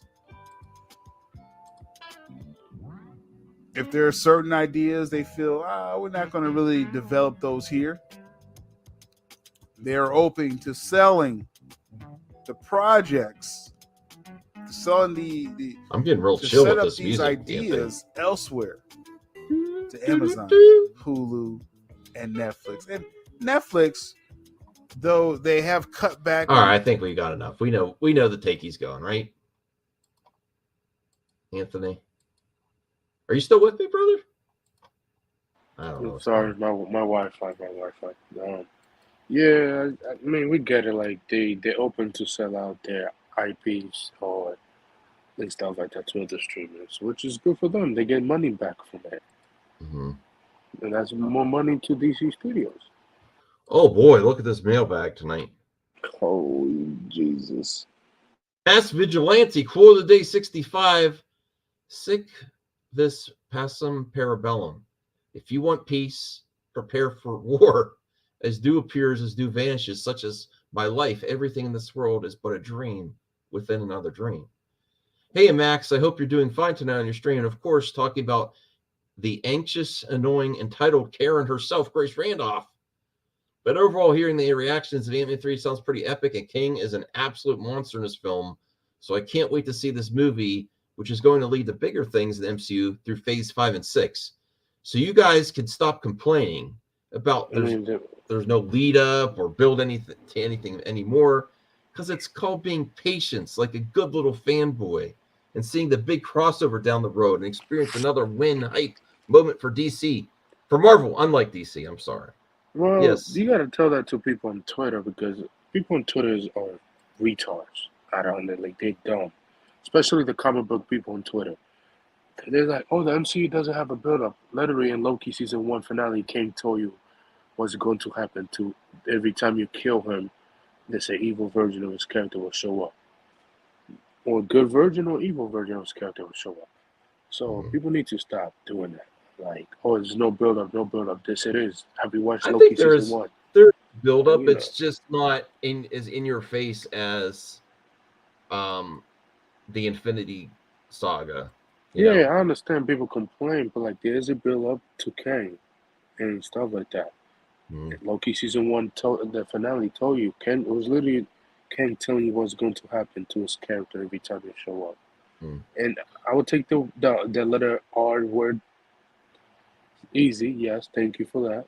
325. But I'm talking about especially people that on Twitter, that the comic book people on Twitter, that just they don't understand. All right. Well, thank you, Mass Vigilante. Mass Vigilante also asks, is CJ officially done spinning multiple questions in the mailbag? Is this bad omen or a blessing in disguise? CGH will be back. Never count. He'll be back. He's just He'll be busy back. making projects for school. He'll be back. He'll be back. And we miss his mailbag questions. Chubby Titty Monster Productions. Hey, Max, what piece of merch would you rather spend $19.99 on? A Grace Randolph movie math notebook or an RJ t-shirt with pictures of RJ's little head on the front, and on the back it reads, like I was saying. I would totally pick the RJ shirt, like I was saying. I'll pick the RJ shirt. Yeah, definitely. I think that's actually a good idea for a t-shirt. Like I was saying, Senior Nerd, are you aware of episode 5 of The Last of Us will be Friday instead of Sunday? Yes, I'm looking forward to it. Because it's Super Bowl weekend. I believe Max is going to do a rush party in that. So. Yeah, absolutely. So, and then Senior Nerd said, guess who's back? Back to members mailbag. Senior Nerd's back. Tell a friend. Guess who's back? No. Yeah, we're happy to have you back, Senior Nerd. Hello, Senior Nerd. Glad to see you're back. I think Senior Nerd was starting to also, I appreciate his membership, but I also feel that he really loves box office game, and he's going to try to win this thing this year, So he definitely wants to be there also for the box office game. Knock, knock. Who's there? Ric Flair. Ric Flair who? No, it goes Ric Flair. Woo! I like Ric Flair. I want to get some, when I have some money, I want to get some classic wrestling games with Ric Flair in it. There's one for the PS3 that I really want. Brucifer, who would you rather, what? Who would I rather sleep with? Cavill or Affleck? What the actual hell? I would say Cavill. I want a Superman. I'll sleep with Affleck. Pause. Because he got Jello. Yellow. Yeah, he got Jennifer. He got the Jennifer. Marcus, you're just trying to get Jade's here. Hey Jade, nice to see you. You need the old Royal Rumble arcade game.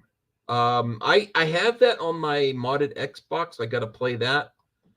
There's a PS3.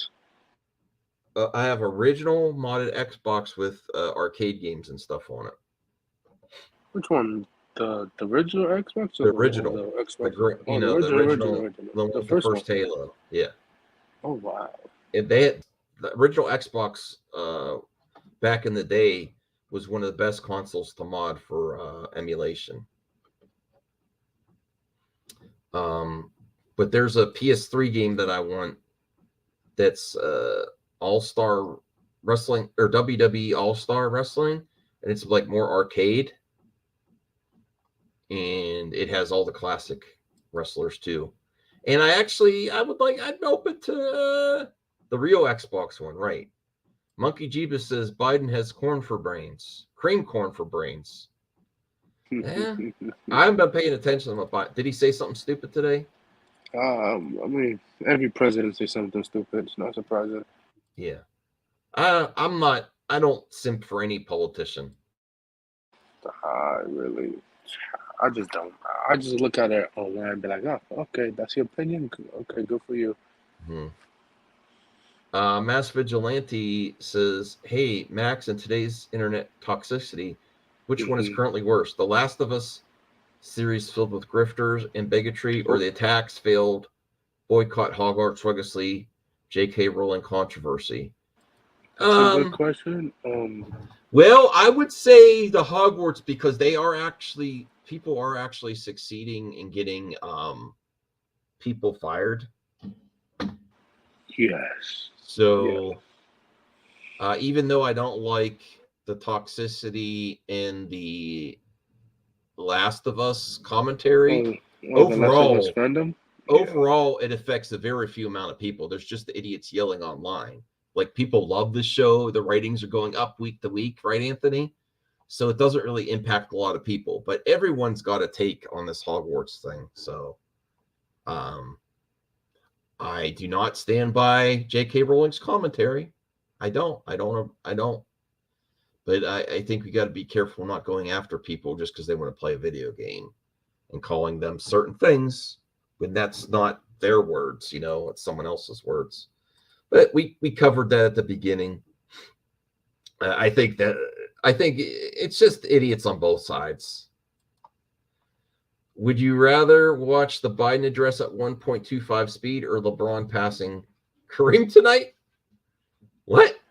LeBron James passing Kareem all-time record in NBA with 38,357, I believe. Yeah, newsflash, Bill and Frank were gay in the game too. Absolutely. Yeah, they were. Yes, they are.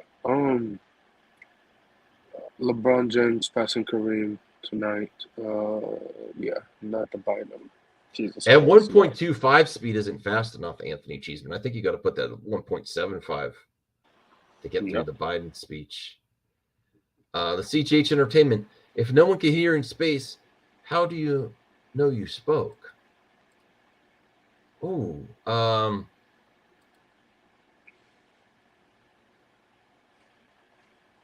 don't know. Anthony, how do you answer that one? If no one can hear you in space, how do you spoke? Well, you feel when you talk, you feel the vibrations off your throat. When I speak, I can feel it. Yeah. So if I don't feel anything when I'm talking, you can't talk. You can't talk. You can't talk. You can hear other people, but you can't talk. And Mass Vigilante says, "My last question spoke too soon, it's meaningless, and now how my night is ruined. Curse you, CGH." What's the worst movie you've seen in theaters? Mine was 1999 Avengers. The worst movie in I try really hard not to see bad movies in the theater. I can't really. Batman and Robin.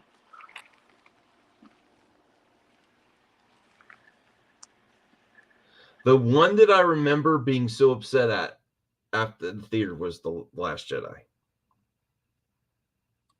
Because I was really hyped for that movie. So that's the one I can remember. There's other ones. My bad. I thought you say the worst movie in 1999. Oh shit, never mind. Yeah. The worst movie I ever seen was Spider-Man 3, Mobius. Thor: Love and Thunder I was kind of disappointed in too. Yeah, Thor: Love and Thunder. Nah, and that's it. CGH Entertainment says if a bus runs over someone, are the passengers murderers as well as the drivers, or just the driver? I have no clue. Just the driver is. If it bus if there's over someone, the passenger murderers. If they know that he's going to. If they know the driver's going to and they see him and they don't try to stop him, then they could be a little bit complicit. Is the bus gonna flip over? If the bus, well, the passenger will be dead because he'd be flying out the window. Thank you, Jade. Yeah, just get on with your life. It's not helping anything. All right, let's get back to the questions here. If you had only 24 hours to live, how would you spend it? I'd probably spend it with my wife. It'd be hard to get invested in video games. Maybe I might play like a quick video game, get some great food, watch some of my favorite movies. Oh, Degrassi's asking a mailbag question. Hey, Max, we know some people take a shit and other people leave a shit, but who really gives a shit?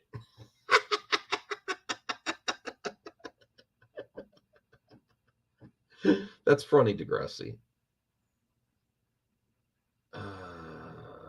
I leave it. I don't take it. And I don't give it. Yes. I would spend my day with my family, my girl, and play a little bit of video games before I pass away. Mm-hmm. I would take a nap.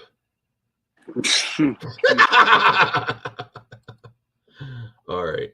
I mean, that's not surprising. In my 24 hours, I'd spend it playing a PS5 that I wished I had, but I'm too broke to afford, sadly. Also, I would go and order some presents from my family, like that would arrive there after I'm gone, you know? I think that'd be nice. Like, if I had money, if I was leaving and I knew I had a little bit of money to do something, I'd probably get some presents, you know? Chubby Teddy, Monster Productions. Hey, Max, Bon Scott, or Brian Johnson? I don't know. Understand this question. Do you, Anthony? What question? Chubby Teddy, Max, Bon Scott, or Brian Johnson? I have no clue what the hell is that. I don't get it, Chubby Teddy. I love you, Chubby Teddy, but I really don't get this one. CGH Entertainment says, if Spider-Man was bit by a radioactive spider, why doesn't he have cancer? I don't know. Damn. I mean, if you talk. Oh, AC/DC singers. Oh, okay, Jade. Thank you, Jade. I appreciate AC/DC, but I don't really know. I don't know. Oh, interesting. DeGrasse, you know what? I would get high as F because I never even tried it, you know. Well, what type of? What type are you talking about? I don't know. That would be an interesting way to go out if you never, you know, if you know you're going to go anyway. Why not experiment a little bit? If you get bit by a spider, what will happen to you right now? Monkey Jeebus says, if Max and Anthony were on a farm together in a zombie outbreak, who would be Bill and who would be Frank? Good question. It's a good question. I don't know. I think I'm Bill. Who died in the episode? I forgot. They both did. Oh, shit. Spoilers. Look what you made me do, Anthony. It's too late. You made me spoiler warning. Well, you said it first, and then I corrected your spoiler. Shit. Because I forgot that. Yeah. So that's what. Constantine sequel. Do you care? It is this old news. I do care, but Anthony says it might not be canceled. It's not getting canceled. It's happening in Warner Bros. It's just going to be labeled as an outsourced movie. Just like Joker and the Batman, which makes sense. Oh, look at Mass Vigilante. Good riddance. Let's be real. Nobody who's interested in wasting money, time, money should be focused on new DC content. I don't agree with that. I'm disappointed. Keanu wants the movie so bad, bro. So. And that is the mailbag. You know what? I apologize. It's too late for me to exercise tonight. I'm going to exercise tomorrow. I appreciate those supporting me on, getting an exercise routine. I will do it tomorrow. Tonight, I'm going to take out the trash and get ready for bed because it's already 1:30. It's 1:30. Thank you, members, for supporting the channel, for leaving questions, comments. If you heard you got a gift member thing. What? Strange Marvel Theories just gifted 5 members to. Oh, wow. I just noticed. Thank you. We saw it. Sorry. Let me bring that up here. Thank you, Strange Marvel Theories. I really appreciate that. I appreciate the support. Let me see here. I just noticed that. That. So Strange Marvel Theories gifted 5. Was this now? Yes. Okay. I really appreciate that. 5 memberships. Patrick Petrarco. Oh, Brian got it. Brian's a member again. Awesome. I'll tell Brian. I'll be really happy. Jimmy Badalitsky, Dr. Hockey, Bat 17. I really appreciate that, Strange Marvel Theories. That's very nice and very kind, and it's really appreciated too, especially since this is a team, this is a family, and then there are a lot of expenses that hit us this month or hit me this month for our streaming program that we use, and that really helps us out here. So I really appreciate that. So, and I'm gonna tell Brian that's gonna get him happy. All right. Oh, thank you. I love you too, man. Hope maybe we'll talk soon. Maybe we'll have you on the channel someday. All right. Well, that's all I got for tonight. I'll be back, and I got to do another exercise tomorrow though. So, I got to do at least a couple, maybe 2-3 times a week. You spent over $1,000 on toys this month. Oh boy. Hot toys? Well, I don't know. That time in my history is past where I spend that much on toys. But hey, if you have it, go wild, Monkey Jeebus. All right. Well, thank you, Anthony. We'll see you soon. And have a good one. Bye, everybody.